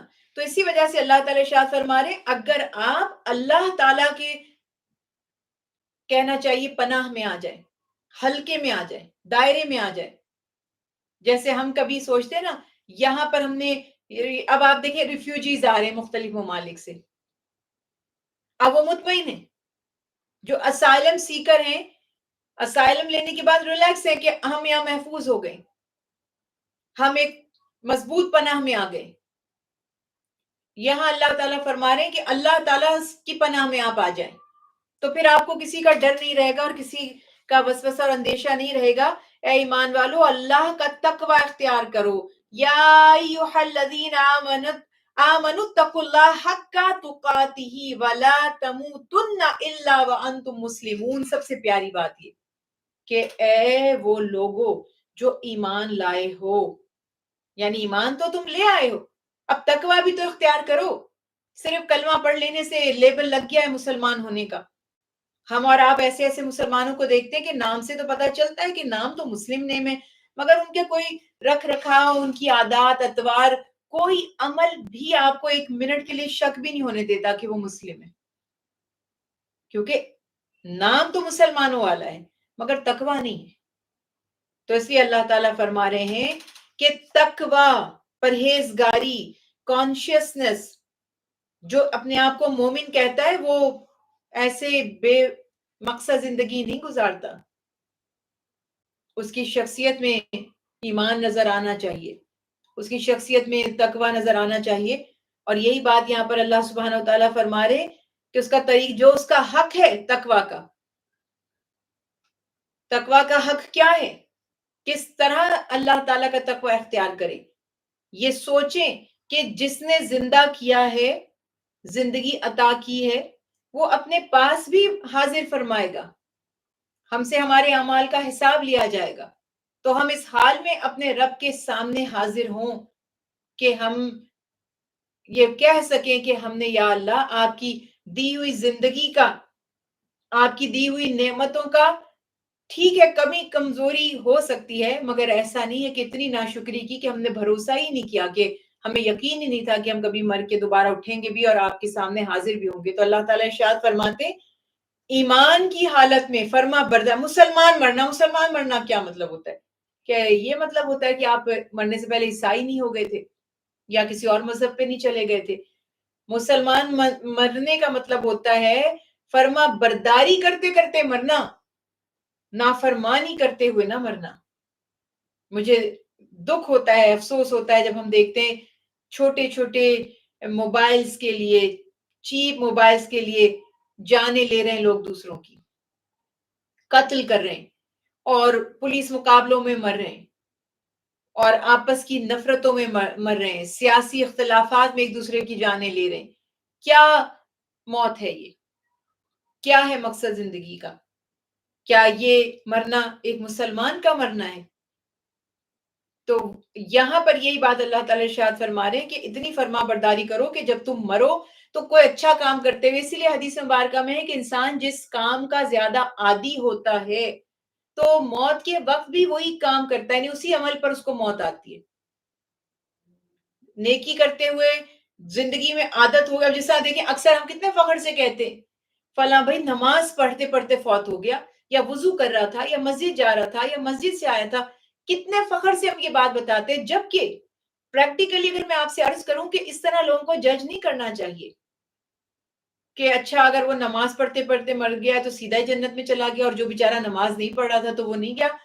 جنرلی لیکن ہمارے ہاں اس ایک حسن ظن کیا جاتا ہے، ایک اچھی پازیٹیو فیلنگز آتی ہیں کہ یہ بندہ نیک تھا، قرآن پڑھتے پڑھتے، نماز پڑھتے، عبادت کرتے، نیک کام کرتے اس کی وفات ہوئی۔ تو اللہ تعالیٰ نے یہ حکم دیا کہ نیکیاں کرتے رہیں گے تو نیکی پہ، اب جس کو سارا دن جو سینما دیکھتا ہے یا موویز دیکھتا ہے یا کوئی اور غلط کام کرتا ہے تو اتنا موسٹ فریکوینٹلی کرتا ہے کہ جب مرے گا تو بھی یہی کچھ کر رہا ہوگا۔ اس وقت پھر ہم فخر سے کسی کو نہیں بتا پائیں گے کہ ہمارا جو عزیز مرا ہے تو وہ جی بس بیٹھا ہوا پلے اسٹیشن پہ کچھ کر رہا تھا یا مووی دیکھ رہا تھا، یا کوئی بھی اگر خدا نخواستہ وہ غلط کام کر رہا ہے تو اکثر لوگ اس کو چھپانے کی کوشش کریں گے، وہ نہیں بتائیں گے کہ یا غلط چیز کرتے یا ڈرگز لے کے مر گیا یا نشہ کر کے مر گیا یا کچی شراب سے مر گیا۔ ہوتے ہیں ہمارے پاس کیسے کیسے فیمس ہستیوں کے واقعات ہوتے ہیں، کسی نے سوسائڈ کر لیا تو وہ پردہ ڈال رہے ہیں کہ یہ سوسائڈ نہیں تھی، کہ لوگ اعتراض کریں گے کہ بھائی یہ جو ہے ایسی موت مرا۔ کوئی شراب کچی پی کر مر گیا۔ I don't want to name them، یہ ہے سچائیاں آپ کے سامنے ہیں۔ کوئی ڈرگز لے کے مر گیا تو ہم نہیں چاہتے نا کہ لوگ بتاؤ نا صاف صاف، کیوں نہیں بتاتے، کیوں چھپاتے ہو؟ ہر کسی نے تو اپنے اللہ کے ہاں تو سب پتہ ہی ہے نا اللہ کو، تو آپ لوگوں سے کیوں ڈرتے ہیں؟ مگر ہمیں ہے لوگوں کا خوف، تو یہ خوف اگر لوگوں کے بجائے اللہ کا ہو جائے تو زندگی سنور جائے گی۔ تو اسی لیے اب جب ظاہر ہے وہ اگر آپ اس کو اتنی غلط چیز نہیں سمجھتے تھے تو پھر چھپا کیوں رہے؟ تو یہ بات یہاں پہ اللہ تعالیٰ فرما رہے کہ تم ایمان کی حالت میں مرنا اور اللہ کی رسی کو مل کر مضبوطی سے تھام لو، وَاعْتَصِمُوا بِحَبْلِ اللَّهِ جَمِيعًا وَلَا تَفَرَّقُوا۔ ابھی یہ ہمیں تو بھئی 73 فرقے ہوں گے، ایکسپٹ کر کے بیٹھ گئے سارے اس بات کو۔ اچھا تو اگر 73 فرقے ہوں گے تو کیا اللہ کے حبیب کو فرقہ بتایا تھا کہ کون سا فرقہ جنتی ہوگا؟ اس کے بعد اس کی ایک نئی بحث شروع ہو جاتی ہے۔ اللہ تو قرآن میں فرما رہے ہیں لا تفرقو، ہم کہہ رہے ہیں 73 فرقے ہوں گے، اور اللہ تعالیٰ قرآن پاک میں یہ بھی فرما رہے ہیں کہ جن پر اللہ رحمت فرمائے گا وہ فرقہ واریت میں نہیں پڑیں گے، وہ اس گروہ بندی سے اپنے دامن کو بچا لیں گے۔ تو اسی لیے اللہ تعالیٰ فرما رہے ہیں مل کر، یہ رسی کیا ہے؟ یہ رسی قرآن پاک ہے، یہ رسی سیرت مصطفیٰ صلی اللہ علیہ وسلم ہے، یہ رسی دین اسلام ہے۔ مل کر عمل کریں گے تو برکت ہوگی۔ کچھ لوگ مل کر عبادت کا اس کی امپورٹنس کو نہیں سمجھتے، اس کو غلط قرار دیتے ہیں۔ اجتماعی عبادت میں برکت بہت زیادہ ہے اور یہی دین سے ہمارے پتہ چلتا ہے۔ اور اللہ تعالیٰ فرماتے ہیں کہ تم تو ایک دوسرے کے جان کے دشمن تھے، موت کے گڑھے کے کنارے پر تھے، اللہ تعالیٰ نے تمہارے دلوں میں الفت و محبت پیدا فرما دی۔ ایسے اللہ تعالیٰ یعنی آج پھر ہم اسی گڑھے کے کنارے پر ہیں دوزخ کے، بھائی بھائی کا دشمن بنا ہوا ہے، ایک ہی گھر میں سیاسی جماعتوں کے نام پر، مذہبی فرقوں کے نام پر ہم بٹے ہوئے ہیں۔ تو یہ بات یہاں پر بتائی جا رہی ہے کہ ہماری صفوں میں اب وہ اتحاد نہیں رہا تو پھر ہم وہ رہے بھی نہیں، اور ہماری وہ یونٹی بھی نہیں رہی، ہماری وہ اسٹرینتھ بھی نہیں رہی، وہ عزت و وقار بھی نہیں رہا جو یونٹی کی وجہ سے ہی تھا۔ اس کے بعد اللہ سبحانہ و تعالیٰ فرماتے چاہیے کہ تم میں ایک امت ایسی ہو جو خیر کی دعوت دے اور برائی سے روکے۔ حدیث رسول اللہ صلی اللہ علیہ وسلم ہے لوگ اس وقت تک خیر پر رہیں گے، میری امت اس وقت تک خیر پر رہے گی جب تک ان میں امر بالمعروف اور نہی عن المنکر کرنے والے موجود رہیں گے۔ تو یہ وہ لوگ ہیں جو مبلغ ہیں، یہ وہ لوگ ہیں جو علماء حق ہیں، آج والے علماء نہیں، سوشل میڈیا والے علماء نہیں۔ اور یہ جو سوشل میڈیا ہے اس نے علماء کی شکل صورت مسخ کر کے رکھ دی۔ اگر کچھ لوگوں کو ظاہر ہے بہت، ہر کسی کو تو یہ سعادت نہیں نصیب ہوئی ہوگی کہ آپ نے کبھی کسی عالم کی صحبت میں وقت گزارا ہو، تو آپ کے لیے شاید وہ ان کی وہ عزت اور وقار بھی نہیں ہوگا۔ اگر کسی جینوئن صحیح عالم سے، استاد سے آپ کی ملاقات ہوتی تو آپ کو اندازہ ہوتا کہ یہ کتنے قابل رحم، کتنے معزز، کتنے معتبر، کتنے مبارک ہیں۔ اب ایک دوسرے کی ٹانگ کھینچ رہے ہیں، ایک دوسرے کو گالیاں دے رہا ہے، ایک دوسرے کو کافر کہہ رہے ہیں، ایک دوسرے کو معاذ اللہ جانوروں سے اور خنزیر اور پتہ نہیں کیا کیا کچھ کہہ رہا ہے۔ تو جب ایک عالم کی یا ایک اللہ کا دین اس کا ذکر کرنے والے مبلغ کی آپ دوسرے سے اس طرح کی زبان میں الفاظ سنتے ہیں تو پھر آپ کے دل میں کہاں اس کی عزت باقی رہتی ہے، اور کسی کی بھی پھر عزت وقار باقی نہیں رہتا. تو اسی وجہ سے حق کی دعوت دینے والے جو لوگ، ان کا مقصد ایک دوسرے کو کافر اور ایک دوسرے کو گمراہ ثابت کرنا نہیں ہے. ان کا مقصد ہے امر بالمعروف، یہ ہے، یہ بتائیں یہ اچھے کام ہے یہ کریں، نہیں انل منکر کریں یہ غلط ہے یہ گناہ ہے اس سے بچیں. یہ ذمہ داری تھی علماء حق کی، نہ کہ الٹا اور ہی لوگوں کو دین سے بے دین کر دیا اور علماء سے بدزن کر دیا. تو اس وجہ سے اللہ تعالی ارشاد فرماتے ہیں کہ اگر تم میں چاہیے کہ ایسے لوگ موجود رہیں جو خیر کی دعوت دیتے رہیں، تو جب تک امت میں یہ خصوصیات ہیں وہ فضیلت اور اللہ کی خصوصی عنایت کی حقدار ہوگی. اور یہی بات یہاں پر اللہ سبحانہ وتعالیٰ نے بیان فرما دی کہ دعوت و تبلیغ کی فضیلت اصل سبب ہے ہماری فضیلت کا، اور اسی وجہ سے اللہ سبحانہ وتعالیٰ نے ہمیں کہا ہے کہ تم بہترین امت ہو، جو اسی لیے پیدا کی گئی ہے کہ لوگوں کو خیر کی دعوت دے اور برائی سے روکے. تو حضرت عمر کا قول ہے جس کا دل چاہتا ہے کہ اس کا شمار اس امت میں، امت مسلمہ میں ہو، اسے چاہیے کہ وہ اس بارے میں اللہ تعالیٰ کی شرط کو پورا کرے. اور آپ کا اشارہ یہی تھا کہ امر بالمعروف یا نہی عن المنکر. اور ظاہر ہے کہ جب ہم دوسروں کو بھلائی کی دعوت دیتے ہیں تو یہ تو ایک طے شدہ بات ہے کہ اس پر ہم خود بھی تو عمل کرتے ہیں. یہ تھوڑی میں آپ سے کہوں فلاں چیز حرام ہے اور خود وہ کام کروں. تو اس وجہ سے یہ چیز یہاں پہ بتا دی گئی کہ امر بالمعروف نہی عن المنکر جب تک رہے گی ہمیں فضیلت نصیب ہوگی، ادروائز پھر نہیں. اور پھر منافقین اور کفار سے دوستی کے بارے میں، منافقین اور کفار سے قلبی دوستی سے منع کیا گیا، اور اس کے 4 اسباب بتائے جا رہے ہیں. ایک تو یہ کہ جتنا وہ تمہارے قریب آئیں گے، اچھا سارے ایسے نہیں ہوتے، غیر مسلموں میں بھی اللہ نے بھی قرآن پاک میں فرمایا، خاص طور پہ عیسائیوں کا بھی تذکرہ، کچھ ان میں بھی اللہ والے ہوتے ہیں اور ان میں تقویٰ ہوتا ہے، ان میں احساس ہوتا ہے. لیکن جنرلی کیا فرمایا؟ سب سے پہلے یہ کہ تمہارا نقصان کرنے میں کمی نہیں چھوڑیں گے. دوسرا یہ کہ وہ دل سے چاہتے ہیں کہ تمہیں دین اور دنیا کے اعتبار سے کوئی مشکل مصیبت آ جائے، یعنی تم کسی مصیبت میں مبتلا رہو اور پریشانی تم پر لاحق ہو. تیسرا یہ کہ ان کے چہرے اور ان کی باتوں سے تم دیکھو گے کہ ان کا جو بغض ہے، ان کی جو نفرت ہے، وہ ان کے چہرے سے اور ان کی باتوں سے تم پر ظاہر ہوتی ہے. یہ ساری باتیں یہاں پر بتا دی گئی. اس کے علاوہ آپ دیکھتے ہیں ہم اگر ایک غیر مسلم اسٹیٹ میں ہیں، ظاہر ہے کہ ہم وہاں پر ہمیں کسی کافر سے یا کسی غیر مسلم سے نفرت کا حکم نہیں دیا گیا. یہ ذرا فرق کو سمجھ لیں.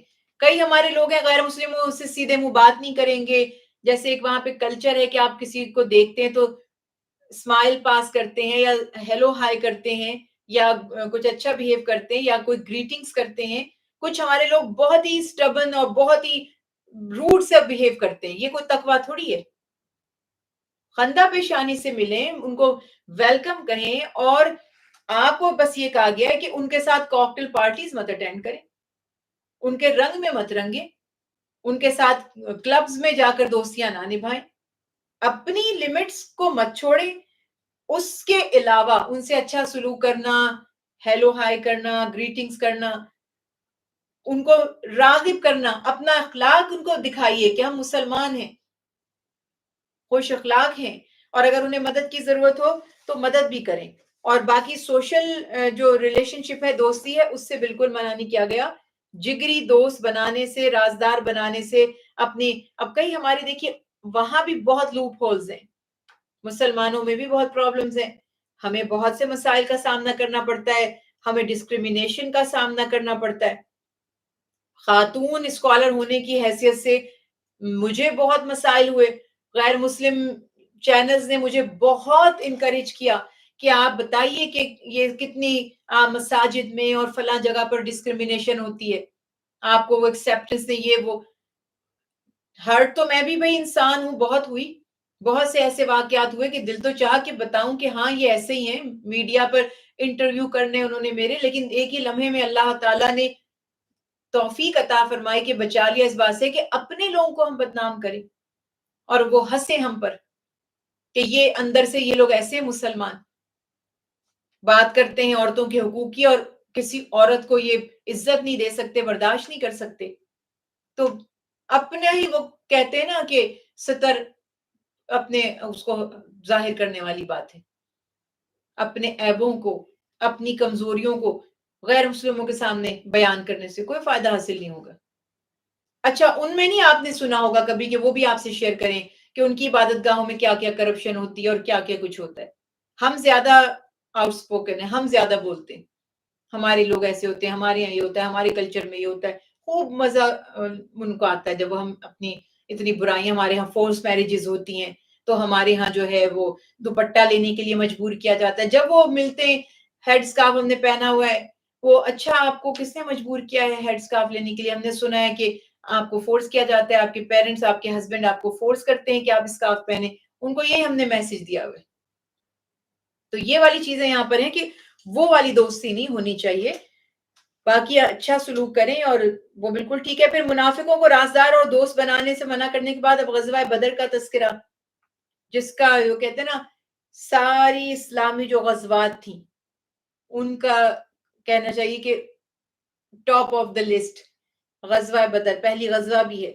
اور اللہ سبحانہ وتعالیٰ نے ایسی مثال، یہ دیکھیں یہ جو ریمارکیبل فتح تھی وہاں پر، یہ مثال تھی ہمارے لیے اور قیامت تک کے لیے ہم یہ مثال دیتے ہیں کہ جنگ میں جیتنے کے لیے یا کامیاب ہونے کے لیے جو سب سے بڑی چیز ہے وہ ہے اخلاص اور اللہ پر بھروسہ. 313 مسلمان 1000 ویپن سے جو کہنا چاہیے لدے ہوئے تھے اور ان کے پاس کوئی ہتھیار نہیں تھا. ہر طرح سے صورتحال بظاہر مسلمانوں کے خلاف تھی اور کفار کے حق میں تھی. ہر چیز ان کی فیور میں تھی، بڑا اسموتھ تھا ان کے لیے پورا راستہ. مگر اللہ تعالیٰ پہ جب اہل ایمان نے بھروسہ کیا، اللہ کے حبیب نے جب اللہ تعالیٰ سے دعائیں فرمائیں اور استقامت مسلمانوں نے دکھائی، جوش جذبہ ان کے اندر جب پیدا ہوا تو اللہ تعالیٰ نے انہیں ایک فتح عظیم عطا فرمائی. اور اس جنگ میں مسلمانوں کی مدد کے لیے آسمان سے فرشتے آئے. اور اتنی بڑی بات ہے کہ مسلمانوں کی جو تعداد تھی کفار کو 313 نہیں 2000 نظر آنے لگی. انہیں ایسا لگا کہ یہ ہم سے ڈبل ہیں جنگ کے میدان میں. تو وہ اللہ کی شان، اس کی ذات، وہ جو چاہے کر سکتے ہیں. بس ہمارا یقین اس لیول پر آنا ضروری ہے. جب ہمارے اندر وہ جو کہتے ہیں نا کہ آج بھی آگ کر سکتی ہے انداز گلستہ پیدا، تو وہ والی جو چیز ہوتی ہے نا کہ اگر ہم ابراہیم علیہ السلام جیسا توکل لے آئیں تو آگ بھی پھول بن جائے. ہمارے اندر وہ اسٹرینتھ نہیں آ پائے گی اور ہمارے سامنے کی آگ پھول نہیں بن پائے گی. بس یہ ایک کانسیپٹ یہاں پر ہے. اور اس وجہ سے اللہ سبحانہ وتعالیٰ بیان فرما رہے ہیں کہ اللہ کی مدد اگر حاصل رہے تو ہمیشہ مسلمان غالب رہیں گے. آج بھی یہ رولز ایسے ہی ہیں، یہ بدلیں گے نہیں. مگر وہی بات ہے کہ ہم میں وہ حوصلہ اور وہ ایمان نہیں رہا. آج بھی ہو گر براہیم کا ایمان، وہ والی باتیں پیدا. تو غزوہ بدر کا ذکر پھر سورہ آل عمران میں اللہ تعالیٰ نے مختصر سا کیا. اس کے بعد اور بھی تفصیل سے اللہ سبحانہ وتعالیٰ نے غزوہ احد کا ذکر تقریباً 55 آیات 55 آیات ہیں جن میں اللہ سبحانہ وتعالیٰ نے غزوہ احد کا ذکر کیا. کیوں کیا؟ جیسے میں ہمیشہ عرض کرتی ہوں کہ بظاہر صرف ایک غزوہ کا ذکر ہے مگر غزوہ کا ذکر مقصود نہیں ہے.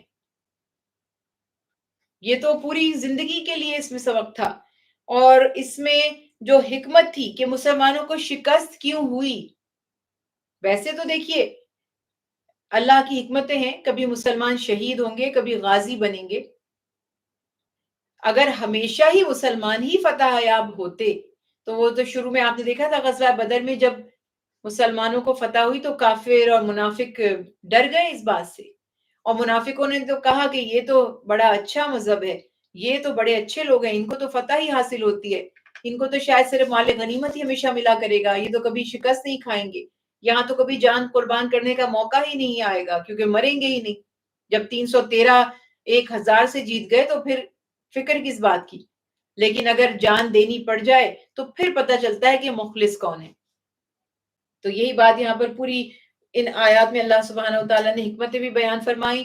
پہلے تو یہ بتا دیا کہ بدر وہی والی بات تھی کہ بدر کا جو معرکہ تھا اس میں قریش کو بہت بری شکست ہوئی تھی اور 70 افراد ان کے تقریباً مارے گئے تھے اور آلموسٹ سب سردار اور بڑے انفلوئنشل بڑے اسٹرانگ سب لوگ تھے.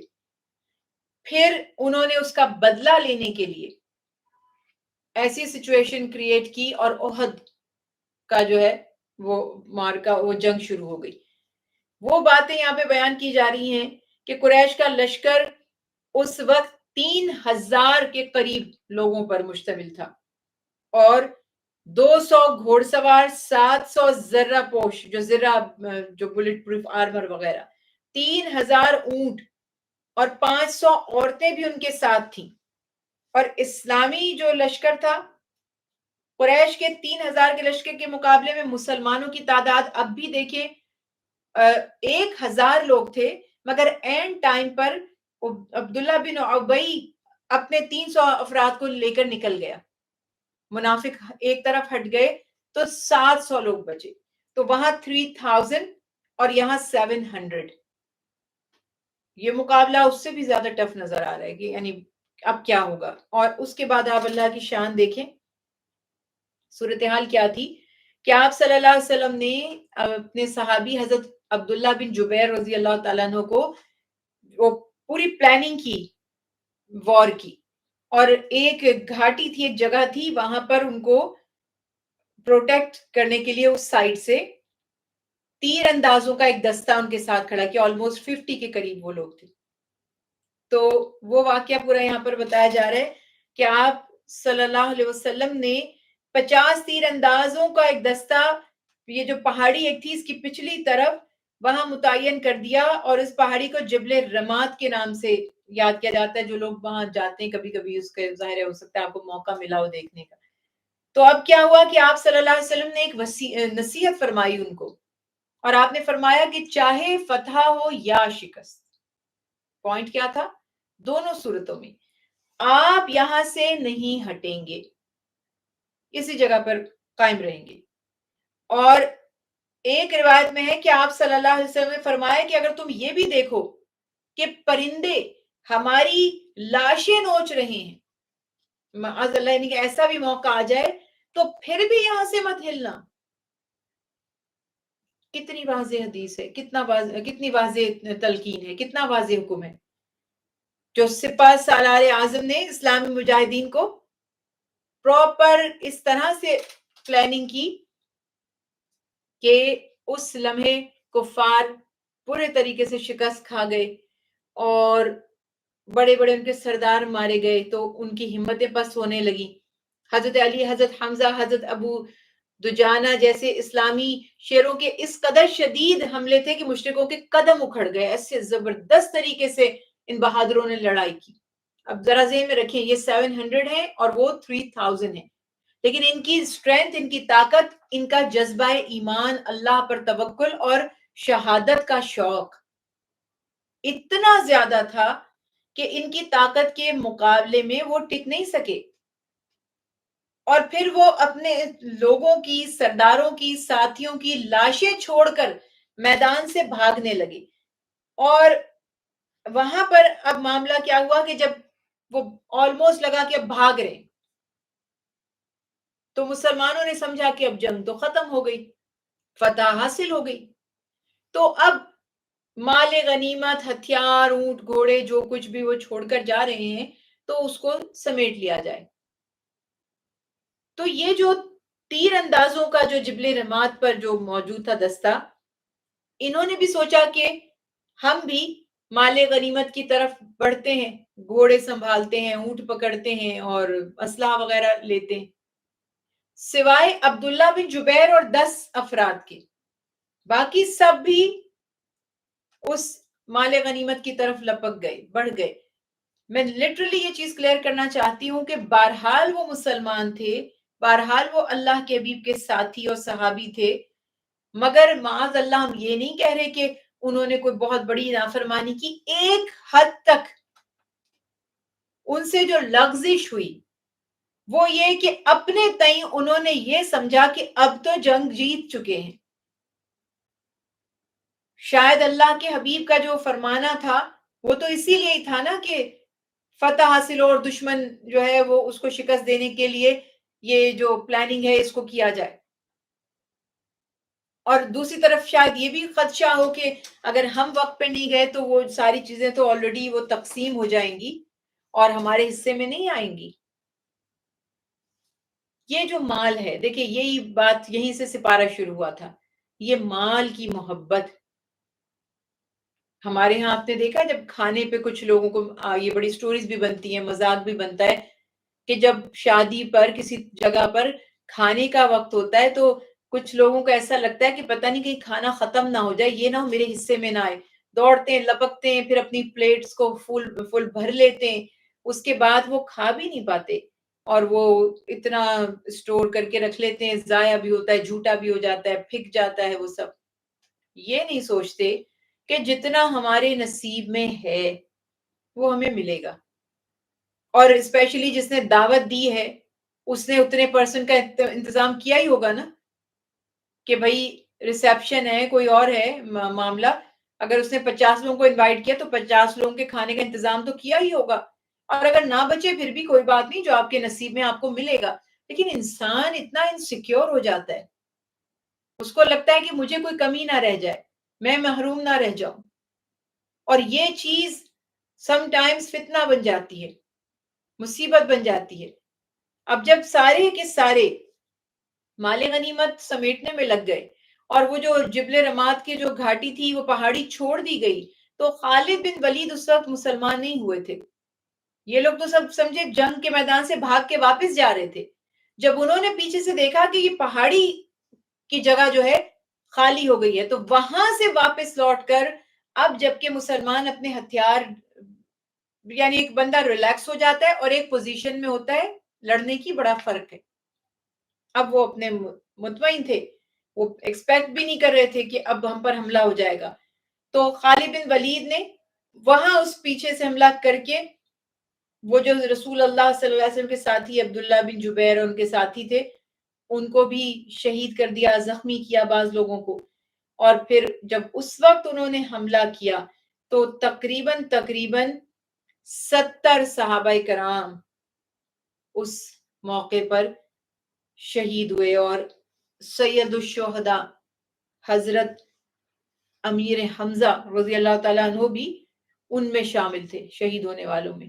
بہت تکلیف دہ وہ واقعات ہے, اوبویسلی اس وقت ٹائم نہیں ہے اتنی ڈیٹیلز میں جانے کا, مگر یہ کہ اس لڑائی میں 22 مشرک اس وقت قتل ہوئے اور 70 مسلمان شہید ہوئے. امیجن کیجئے, چھوٹی سی لفزش,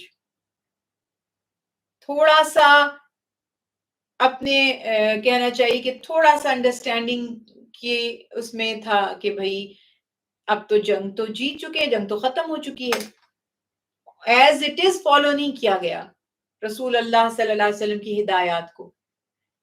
میری یہ گزارش جو تھی کہ یہ واقعہ اللہ سبحانہ و تعالیٰ نے بیان کیا کہ جب تم اطاعت نبی سے منہ پھیرو گے, جب تم رسول کی, میرے نبی کی, میرے پیغمبر کی حکم عدولی کرو گے, جب تم ان کی پلاننگ کے اوپر اپنی پلاننگ کو ترجیح دو گے, جب تم ان کی ہدایت کے بدلے میں اپنے نفس کی خواہشات کو ترجیح دو گے تو دکھی ہوگے, غم زدہ ہوگے, تم ہمیشہ شکست کھاؤ گے, تم ہمیشہ ناکام ہوگے, شرمندہ ہوگے.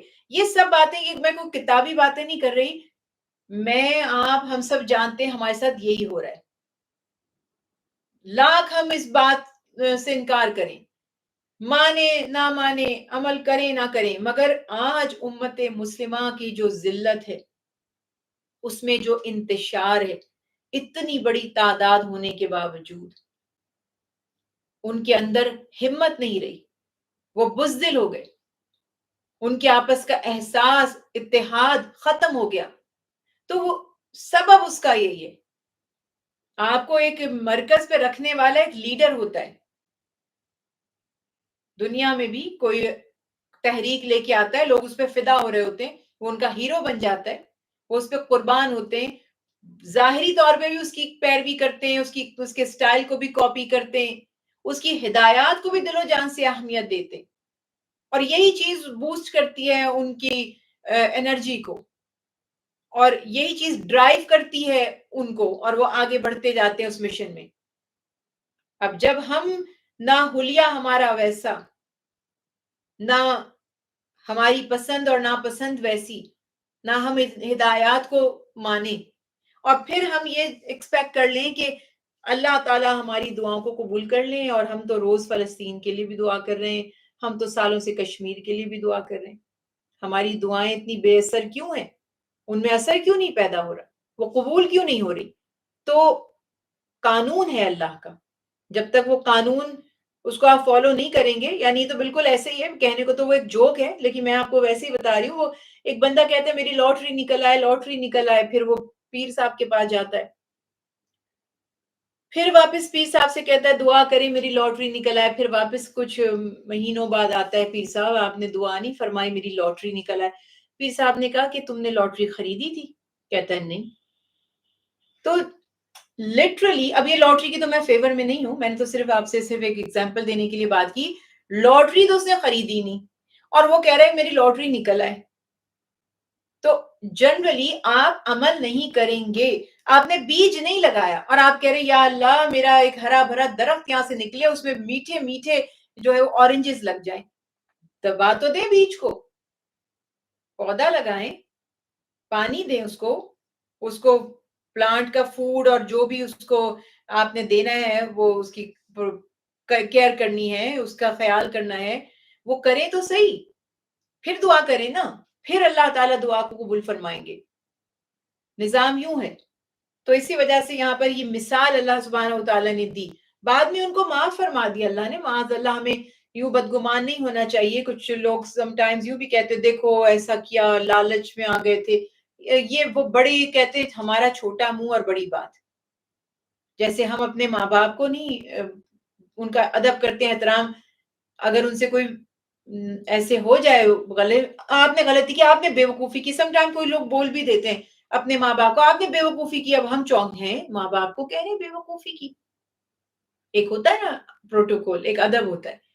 اپنے استاد کو آپ نہیں کہہ سکتے اس نے آپ کو بے وقوف بنا دیا، آپ کہیں گے نہیں اس نے دھوکہ دیا ہے آپ کو۔ الفاظ کا چناؤ کرتے ان کی شان کے لائق۔ تو جو صحابہ کرام ہیں اور جو رسول اللہ صلی اللہ علیہ وسلم کے جان نثار ہیں، ایک خطا لفظش ان سے ہوئی، وہ جانے اللہ جانے، ہمیں تو بس سبق دیا گیا اس میں کہ تم سبق سیکھ لو، اور یہ بھی دیکھ لو کہ کس کس طرح شیطان ورغلا دیتا ہے اور کس کس طرح وہ مشکل میں ڈال دیتا ہے۔ تو پھر وہی بات ہے، اور جب وہ وقت آیا تھا بڑا، اور یہ بھی پتا چل گیا کہ ادھوری فتح پر خوشیاں نہیں منائی جا سکتی، قریشی لشکر اس پوزیشن میں تھا کہ اگر اللہ تعالیٰ اس کے دلوں کو پھیر نہ دیتے تو وہ اسلامی لشکر کا پھر خاتمہ بھی کر سکتا تھا اس وقت، لیکن موقع ملنے کے باوجود پھر وہی والی بات ہے، ادھوری فتح پر اکتفا کرتے ہوئے مکہ لوٹتا ہوا وہ پھر نظر آیا، اور منافقین نے اپنی فطرت کے مطابق اس موقع کا فائدہ اٹھایا اور مسلمانوں کو وسوسے دلوں میں ڈالنے شروع کر دیے، اور اگر مسلمان پھر کہنے لگے اگر تم حق پر ہوتے تو تمہیں شکست نہ ہوتی۔ یہ بھی آج کل ہم لوگ اس طرح کی بھی باتیں کرتے ہیں، جو حق پر ہوتا ہے اس کو مشکلیں نہیں آتی، وہ بیمار نہیں ہوتا، اس کو دکھ نہیں پہنچتا، اس کی اولادوں کا انتقال نہیں ہوتا، اس کی اولاد نافرمان نہیں نکل سکتی، اس کی بیوی دھوکہ نہیں دے سکتی۔ یعنی ہمارا ایک عجیب سیلف میڈ کانسیپٹ ہوتا ہے، اور ہم یہ سوچتے ہیں کہ اگر ہم مسلمان ہیں اور سچے مسلمان ہیں، کب سم ٹائم ایسا ہوتا ہے نا کسی کی کوئی چیز چوری ہو جائے، ہمارے بھی کئی ایسے جاننے والے کہتے ہیں جی میری تو حلال کی چیز تھی بچ گئی، استغفر اللہ، ہم کہتے ہیں ہماری حرام کی چیزیں جو چوری ہو جاتی ہیں یا گم ہو جاتی ہیں۔ تو لٹرلی آزمائش سب کے لیے آ سکتی ہے، ہاں یہ ایمان رکھنا کہ جو نصیب میں ہے وہ مل کر رہے گا۔ تو اس حساب سے یہاں پر یہ بھی خیال ہے کہ منافق دل میں ڈال رہے ہیں دیکھو اگر محمد صلی اللہ علیہ وسلم حق پر ہوتے تو شکست نہ کھاتے۔ تو یہ عجیب و غریب وسوسہ بیچ میں سے شیطان نے بھی اڑا دیا احد کے ہی موقع پر کہ رسول اللہ صلی اللہ علیہ وسلم شہید ہو گئے تاکہ مسلمانوں کو جو ہے وہ اور زیادہ ان کی ہمت ختم ہو جائے۔ اور اسی طرح سے پھر یہاں پر پھر اور بھی واقعہ پورے جنگ سے متعلق میں مختصراً بس بیان کر رہی ہوں کہ احد کے شہداء کی تدفین سے فارغ ہونے کے بعد رسول اللہ صلی اللہ علیہ وسلم کو جب اطلاع ملی تھی کہ ابو سفیان روحہ کے مقام پر پہنچ کر دوبارہ مسلمانوں پر حملہ کرنے کی پلاننگ کر رہا ہے کہ میں پورا ان کو ختم کر کے کیوں نہیں آیا، واپس کیوں آ گیا چھوڑ کر زندہ، تو پھر آپ صلی اللہ علیہ وسلم نے مسلمانوں کو جمع کیا اپنے ساتھیوں کو اور فرمایا کہ ہم ان کے پیچھے جا کر ان کا تعاقب کریں گے اور دیکھتے ہیں کہ اب وہ کیسے ہم پر حملہ کرتے ہیں۔ اب اس وقت اندازہ آپ لگائیے کہ اپنے ساتھیوں کو دفن کر کے زخموں سے چور ہیں، ہمت بھی ٹوٹ گئی ہے، تھوڑی سی وہ جو ایک افسردگی ہے، وہ جو ایک پشیمانی ہے کہ رسول اللہ صلی اللہ علیہ وسلم کی جو تاکید تھی تھوڑی سی اس سے ہم نے غفلت برت لی بہت، کیونکہ وہ تو ہمارے جیسے نہیں نا کہ اللہ کے نبی کی نافرمانی ہو، ان کے لیے تو یہ اس سے بڑا کوئی غم نہیں تھا، تو اتنے نڈھال تھے، زخمی تھے، اس کے باوجود جب آپ صلی اللہ علیہ وسلم نے فرمایا کہ ہم پیچھے سے جا کر دوبارہ ان کا مقابلہ کریں گے تو سب نے کہا کہ لبیک یا رسول اللہ صلی اللہ علیہ وسلم، ہم حاضر ہیں۔ آپ پھر وہ سفر کرتے ہوئے چلے حمرۃ الاسد کے مقام پر، وہ جب پہنچے تو انہیں پتا چلا وہاں پر کہ وہ ابو سفیان اور وہ لوگ وہاں سے پہلے ہی بھاگ چکے تھے، مطلب انہوں نے اپنا ارادہ ترک کر دیا۔ تو یہ وہ والی بات اللہ تعالیٰ نے ان کی تعریف بھی فرمائی، جن لوگوں نے جنگ میں زخمی ہونے کے باوجود اللہ اور اس کے رسول صلی اللہ علیہ وسلم کے حکم پر لبیک کہا، ان میں سے جو نیک اور پرہیزگار ہیں ان کے لیے اجر عظیم ہے۔ یہ بھی دیکھیے، یہ بھی بڑی پیاری بات ہے کہ جو بھی نیکوکار ہوں اور اللہ اور اس کے رسول کے فرما بردار ہوں، اللہ تعالیٰ فرماتے ہیں ان کے لیے اجر عظیم ہے۔ پھر سورت کے اینڈ پر خاص چار جو ہم نے بات کی تھی کہ روز بتائے جا رہے ہیں جنگ میں جیتنے کے لیے، یا نہ صرف جنگ میں فتح یاب ہونے کے لیے، بلکہ یہ سمجھ لیجئے کہ اوورآل اگر کوئی چاہتا ہے کہ وہ زندگی میں بھی کامیاب ہی ہو تو اللہ تعالیٰ نے یہاں پر حکم فرمایا کہ جم کر دین پر عمل کرنا، یعنی استقامت بہت زیادہ ضروری ہے۔ ایسا نہیں ہے کہ تھوڑی سی تکلیف کا وقت آیا یا مشکل کا وقت آیا تو انسان معاذ اللہ اپنے دین سے پھر جائے، تو اللہ تعالیٰ نے جیسے مدد فرمائی ہے ہمیشہ، این جنگ کے دوران بھی مدد فرمائی ہے، وہی ساری باتیں یہاں پہ بیان کی گئیں۔ جیسے اللہ نے تمہیں پہلے بخشا، تمہاری مدد فرمائی، آئندہ بھی مدد فرمائے گا، اللہ تمہاری مدد کریں گے، اور اگر اللہ مدد کرے تو کوئی تم پر غلبہ نہیں پائے گا، اور اگر وہ تم کو چھوڑ دے تو پھر کون ہے جو اس کے خلاف تمہاری نصرت کرے گا، اور مومنوں کو لازم ہے کہ اللہ پر ہی توکل کریں۔ یہ ہے ساری بات، توکل الی اللہ، اللہ پر بھروسہ، تو پھر کوئی دشمن جو ہے وہ ہم پر غالب نہیں آ سکتا۔ اور یہ بھی بتا دیا کہ جہاں تک مال غنیمت کی بات ہے، کیا تمہیں اللہ اور اس کے حبیب پر بھروسہ نہیں تھا کہ وہ کبھی بھی تمہیں تمہارے حق سے محروم نہ کرتے کہ جس کی تم نے اتنی فکر کی۔ اس کے بعد یہاں پر یہ بھی بات بتا دی گئی، لَقَدْ مَنَّ اللَّهُ عَلَى الْمُؤْمِنِينَ إِذْ بَعَثَ فِيهِمْ رَسُولٌ مِّنْ أَنفُسِهِمْ، یہ والی بڑی پیاری آیت، يَتْلُو عَلَيْهِمْ آيَاتِهِ وَيُزَكِّيهِمْ وَيُعَلِّمُهُمُ الْكِتَابَ وَالْحِكْمَةَ۔ تو یہ اللہ تعالیٰ فرما رہے ہیں تم میرے اس احسان کو کیسے فراموش کر سکتے ہو؟ یہ جو 700 3000 پر فتح پا رہے ہیں، یہ جو 313 1000 پر غالب آ رہے ہیں، یہ جو نعمتیں مل رہی ہیں، یہ جو ایمان کی دولت نصیب ہو رہی ہے، اللہ تعالیٰ فرما رہے ہیں اس پر تم شکر کرو۔ ایک عظیم رسول محمد صلی اللہ علیہ وسلم تمہاری ہدایت کے لیے، دنیا میں بھی آپ دیکھیں کوئی نیک بندہ اگر آپ کے خاندان میں ہے، آپ کے محلے میں ہے، تو آپ سمجھیں کہ یہ خوش بختی ہے کہ وہ آپ کے زمین پر، آپ کے کانٹیکٹ میں، آپ کے آس پاس موجود ہے۔ اور پھر وہ جو امام الانبیاء ہوں، جس سے ان سے نسبت نصیب ہو جائے۔ آج دنیا میں نہیں کہتے وہ فلاں بڑے نیک بزرگ تھے نا، وہ میرے دادا کے دادا تھے، وہ میرے دادا کے دوست تھے، وہ میرے دادا کے پڑوسی تھے۔ اچھے انسان کا انسان فخر سے ذکر کرتا ہے، کرنا چاہتا ہے، اس سے اپنی نسبت کو اسٹیبلش کرنے کی کوشش کرتا ہے۔ تو اللہ کے حبیب سے ہمیں نسبت ہے۔ اللہ تعالیٰ فرما رہے اس سے بڑا تو کوئی احسان میں انسانیت پر نہیں کر سکتا تھا، اس سے بڑا کوئی احسان نہیں تھا کہ ایک ایسے رسول تمہارے درمیان تشریف لے آئے جنہوں نے تم پر اللہ کی کتاب کو، آیات کو تلاوت کیا اور تمہیں سکھایا، تمہارا تزکیہ فرمایا، حکمت اور کتاب کی باتیں سکھائیں۔ وَإِن كَانُوا مِن قَبْلُ لَفِي ضَلَالٍ مُبِينٍ، تم کھلی ہوئی گمراہی میں تھے۔ یہ گمراہی کس نے دور کی؟ محمد صلی اللہ علیہ وسلم نے. اب آج اگر ہم اس نعمت کو نعمت نہ مانیں، اطاعت رسول نہ کریں، اتباع رسول نہ کریں، رہنمائی نہ لیں تعلیمات مصطفیٰ سے، تو اگین ہم اسی سچویشن میں پھر پہنچ جائیں گے. دلال مبین، وہی والی یہاں پہ بات آ گئی کہ اللہ نہ کرے کہ ہم پھر دلال مبین والی پوزیشن میں چلے جائیں، پھر ہم گمراہ ہو جائیں. اور اللہ تعالیٰ یہ ارشاد فرماتے ہیں کہ اللہ تعالیٰ اگر تم سمجھتے ہو کہ تمہیں کوئی تکلیف پہنچی تھی عہد میں، تو تم نے بھی بدر میں انہیں تکلیف پہنچائی تھی. یہ تو دن بدلتے ہیں، اللہ تعالیٰ اسی طرح سے آزمائش بھی کرتے ہیں اپنے بندوں کی. مگر یہاں پر پھر وہی بات بتا دی گئی کہ جو راہ خدا میں، دیکھیے وہ جو راہ خدا میں قتل کر دیے جائیں، انہیں مردہ مت کہو، انہیں مردہ گمان مت کرو، وہ زندہ ہیں اور اپنے رب کے پاس رزق پا رہے ہیں. جیسے ہم نے پہلے بھی بات کی ہے کہ روح نہیں زندہ صرف، مگر وہ کچھ اس طرح زندہ ہیں کہ رزق بھی پاتے ہیں اور خوش ہوتے ہیں، دیکھتے ہیں. دنیا والوں کے حالات کی ان کو خبر ہوتی ہے، اپنے کنبے کی، اہل ایمان کی، اپنے ساتھیوں کی ان کو خبر ہوتی ہے. اللہ نے اپنے فضل سے ان کو جو کچھ دیا وہ اس سے خوش ہیں.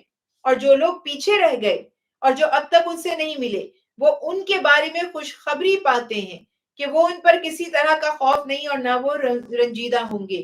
خدا کی نعمت اور فضل کی خوشخبریاں پاتے ہیں. سبحان اللہ.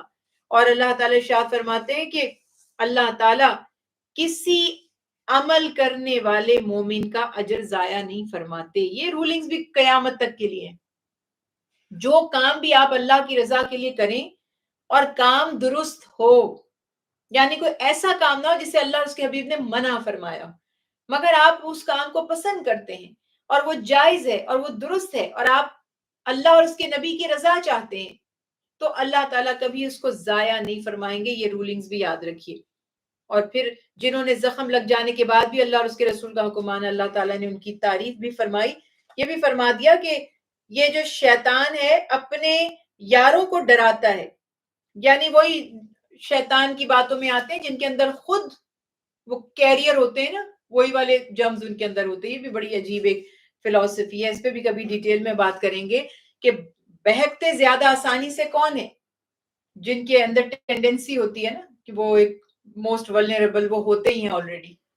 تو تبھی تو شیطان نے کہا تھا اللہ تعالیٰ سے کہ اے اللہ، آپ کے جو مخلص بندے ہیں ان پر میرا بس نہیں چلے گا، جن میں پہلے سے کھوٹ ہے تو وہ ایزیلی ٹریپ ہو جائیں گے. اور جب اللہ تعالیٰ نے صدقہ خیرات کا حکم دیا تو کچھ نافرمانوں نے یہ کہا کہ معاذ اللہ، اللہ فقیر ہے اور ہم غنی ہیں، جو ہم سے مانگ رہے ہیں کہ اللہ کو قرض دو یا اللہ کی راہ میں خرچ کرو. استغفر اللہ. یہ بھی ساری باتیں یہاں پر بیان فرما دی. اور اللہ سبحانہ وتعالیٰ فرماتے ہیں کہ دنیا کی زندگی کیا ہے؟ وَمَا الْحَيَاةُ الدُّنْيَا إِلَّا مَتَاعُ الْغُرُورِ. بس دھوکہ ہے یہ چند دن کی زندگی ہے، جس طرح نظر آ رہی ہے ویسے نہیں ہے. تو اس لیے اس سے دھوکہ نہ کھائیں. ضرور تم اپنے مالوں اور جانوں کے بارے میں آزمائے جاؤ گے. اللہ اکبر. اور اللہ ہمیں اس آزمائش میں ثابت قدم رکھیں. اللہ تعالیٰ ہی سارے کاموں کا فیصلہ فرمانے والے ہیں. اور اللہ تعالیٰ ارشاد فرماتے ہیں کہ زمین اور آسمان کی پیدائش میں، رات اور دن کے آنے جانے میں، بدلنے میں عقل والوں کے لیے نشانیاں ہیں، جو کھڑے ہو کر بیٹھے کروٹوں پر اپنی پشتوں پر اللہ کو یاد کرتے ہیں. یعنی ہر گھڑی ہر لمحے جب ممکن ہوتا ہے اٹھتے بیٹھتے اللہ کا ذکر کرتے ہیں اور اللہ سے دعائیں کرتے رہتے ہیں کہ اللہ آپ نے کچھ بھی بے مقصد زمین پر پیدا نہیں کیا، آپ کی ذات پاک ہے، آپ ہمیں آگ سے بچا لیجئے. اے ہمارے پروردگار، بے شک جس کو آپ نے جہنم میں جس کو آپ داخل کر دیں اور آپ جس کو رسوا کر دیں تو ایسے ظالموں کا کوئی حمایتی اور مددگار نہیں. اور اے ہمارے پروردگار، ہم نے ایک ندا دینے والے یعنی منادی کی ندا سنی جو ایمان کے لیے پکارتا تھا کہ تم اپنے رب پروردگار پر ایمان لاؤ. ہم ایمان لیا ہے. بعض نے لکھا ہے کہ اس سے منادی سے مراد محمد صلی اللہ علیہ وسلم ہے، جنہوں نے حق کی، دین کی، توحید کی دعوت دی. اور بعض تفاسیر میں آپ پڑھیں گے کہ قرآن اولاً محمد صلی اللہ علیہ وسلم ہے اور پھر قرآن. دونوں باتیں درست ہیں، لیکن ظاہر ہے پکارنے والے کون تھے، اعلان کرنے والے کون تھے، دعوت دینے والے کون تھے، قرآن پاک سنایا کس نے تھا؟ تو وہ محمد صلی اللہ علیہ وسلم. اے ہمارے پروردگار، ہمارے گناہوں کو بخش دیجئے اور ہماری برائیوں کو ہم سے دور کر دیجئے اور ہم کو نیکوں کے ساتھ وفا وتوفنا مع الابرار. کیا کبھی ہم یہ سوچتے ہیں اونچے لوگوں سے، انفلوئنشل لوگوں سے، فیمس لوگوں سے ہماری بس دوستی ہو جائے کسی طرح، ان کے ساتھ مریں گے تو کیا ملے گا؟ انفیکٹ ان کے ساتھ جئیں گے بھی تو کیا ملے گا؟ اب یہاں پر یہ بات ہے کہ انبیاء علیہ السلام یہ دعا کرتے تھے کہ نیک لوگوں کے ساتھ ہمیں وفات آئے، نیکوکاروں کے ساتھ ہمارا انجام ہو، اور اے ہمارے پروردگار جو کچھ آپ نے اپنے رسولوں کی زبانی ہم سے وعدہ کیا ہمیں عطا کر دیجئے، اور ہمیں اس دن رسوا نہ کیجئے، یعنی قیامت کے دن۔ یہ کتنی پیاری دعا ہے۔ اور پھر اللہ تعالیٰ بھی فرماتے ہیں کہ بے شک اللہ تعالیٰ تم میں سے چاہے کوئی مرد ہو یا عورت، اب وہ نا حوریں صرف مردوں کو ملیں گی، بیچاری عورتوں کو نہیں ملیں گی، تو مجھے وہ یاد آتا ہے، اللہ تعالیٰ فرما رہے ہیں تم میں سے جو مرد ہو یا عورت ہو جو بھی نیکی کرے گا، اللہ سبحانہ وتعالیٰ کسی عمل کرنے والے کے عمل کو ضائع نہیں کرتے، اللہ تعالیٰ جزائے خیر عطا فرمائیں گے، نعمتیں عطا فرمائیں گے۔ جنہوں نے ہجرت کی، جنہوں نے اپنے گھر بار اللہ کے لیے چھوڑے، جو قتل کیے گئے، شہید ہوئے یا غازی بنے، اللہ تعالیٰ ان سے ان کے گناہوں کو دور فرما دیں گے، ان کی خطاؤں سے درگزر فرمائیں گے، اور ان کو بہترین ٹھکانہ عطا فرمائیں گے، اور ایسی جنتیں جس میں وہ ہمیشہ رہیں گے، وہاں ان کے لیے میزبانی ہوگی۔ اور سبحان اللہ، ان کی میزبانی کرنے والے کون ہیں؟ اللہ سبحانہ وتعالی ہیں۔ اور پھر اللہ تعالیٰ ارشاد فرما رہے ہیں یا ایھا الذین آمنوا اصبروا والصابروا والرابطوا واتقوا اللہ لعلکم تفلحون۔ آخر میں سورت کے 4 پوائنٹس بتائے جا رہے ہیں۔ اللہ سبحانہ وتعالیٰ پر ایمان لاؤ، یہاں پر کہا جا رہا ہے اے ایمان والو صبر کرو، اور ایک دوسرے کو صبر کی رغبت دلاؤ، 2 ہو گئے۔ تیسرا ہے اور رابطو، یعنی کہ ایک دوسرے سے مربوط رہو، جڑے رہو، اور واتقوا اللہ، اور اللہ کا تقوی اختیار کرو، پھر تمہیں کامیابی ملے گی۔ کامیابی کی یہ ٹپ یہ ہے، اب آپ کہیں سے بھی ڈھونڈتے رہیں، مگر اصل یہ پلان یہاں پر ہے۔ پھر بسم اللہ الرحمن الرحیم، سورہ نساء، الحمدللہ سورہ نساء کا تقریباً 1 پاؤ جو ہے حصہ وہ 4تھے سپارے میں ہے۔ مدنی صورتوں میں اس کا شمار کیا جاتا ہے، اور مدنی صورتوں کا مطلب یہ کہ ہجرت کے بعد جو صورتیں رسول اللہ صلی اللہ علیہ وسلم نے صحابہ کرام کو تعلیم فرمائی وہ مدنی صورتیں کہلاتی ہیں۔ 176 آیات 24 رکوع پر مشتمل یہ صورت ہے۔ سورہ نساء کبریٰ، اسے سورہ نساء کبریٰ نہیں بڑی سورہ نساء کہا جاتا ہے، اور سورہ نساء کسرہ جو ہے اس کے مقابلے میں 28ویں پارے میں جو سورہ طلاق ہے اس کو سورہ نساء کسرہ جو ہے، کسرہ یعنی چھوٹی سورت کہا جاتا ہے۔ اب اس میں چونکہ خواتین سے متعلق خصوصی طور پر احکامات بیان کیے گئے تو اسی مناسبت سے اس سورت کا نام سورہ نساء رکھا گیا۔ اللہ سبحانہ وتعالیٰ نے اس میں بڑے پیارے احکامات بیان فرمائے، بڑے سینسٹیو ایشوز ہیں۔ بسم اللہ الرحمن الرحیم، سب سے پہلے جو حکم، یا ایھا الناس اتقوا ربکم الذی خلقکم من نفس واحدۃ وخلق منها زوجها، اللہ تعالیٰ فرما رہے ہیں یہ رولنگز دیکھیں، اللہ کی عبادت کرو، اس کا تقوی اختیار کرو جس نے تمہیں ایک نفس سے واحدہ یعنی ایک روح، ایک لائف سیل سے پیدا کیا، اور اسی سے اس کا جوڑا بنایا، یعنی کہ اسی لائف سیل سے دیکھیں ایک مرد اور ایک عورت، ایک مذکر اور ایک مونث، ایک میل اور ایک فیمیل، یہ اللہ سبحانہ وتعالیٰ کی شان ہے، اور اس جوڑے سے بے پناہ مردوں اور عورتوں کو پھیلا دیا۔ اور اب پہلا حکم جو بڑا خاص آ رہا ہے یتیموں کے بارے میں حسن سلوک کا، ان کے مال انہیں دے دو اور برے کو اچھے سے نہ بدلو، اور اپنے مال کے ساتھ ملا کر ان کے مال نہ کھاؤ، بلا شبہ یہ بہت بڑا گناہ ہے۔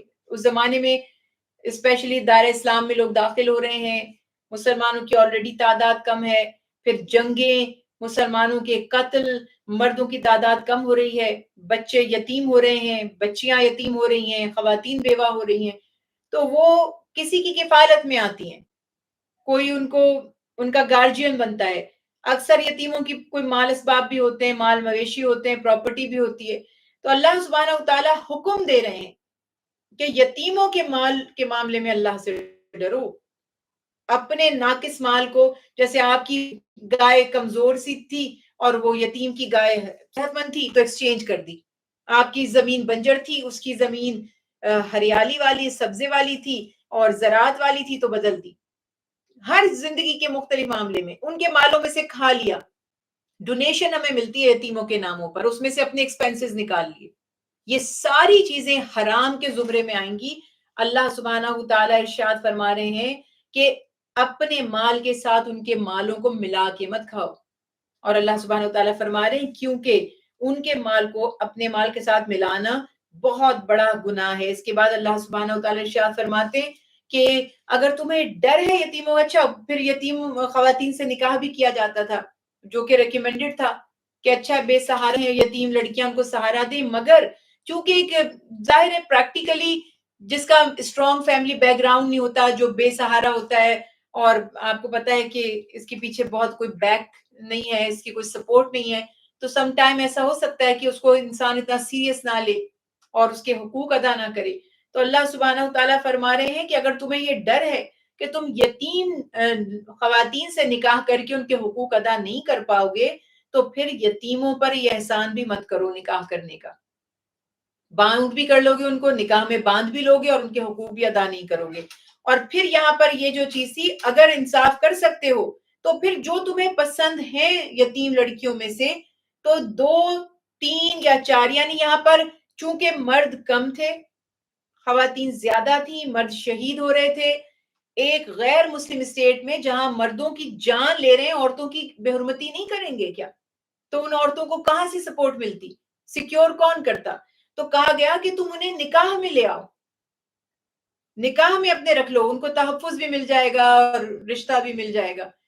تو اس لیے کہا تھا 2 یا 3 یا 4, جس کو ہم نے ایک عام حکم سمجھ لیا ہے, اور ہم یہ کہتے ہیں کہ 4 شادیوں کی, کوئی 4 شادیوں کی اجازت نہیں. ہاں آج بھی اگر جنگیں لگ جائیں, اللہ نہ کرے, اور مسلمان مرد ہمارے مارے جائیں اور پھر تھوڑے سے رہ جائیں اور لڑکیاں کثرت سے ہو جائیں اور ان کے لیے انوائرمنٹ سیف نہ ہو, تو پھر جو مرد زندہ ہونے چاہیے کہ وہ 2, 3, 4 خواتین کو نکاح میں لے آئیں اور ان کی کفالت کی ذمہ داری لیں.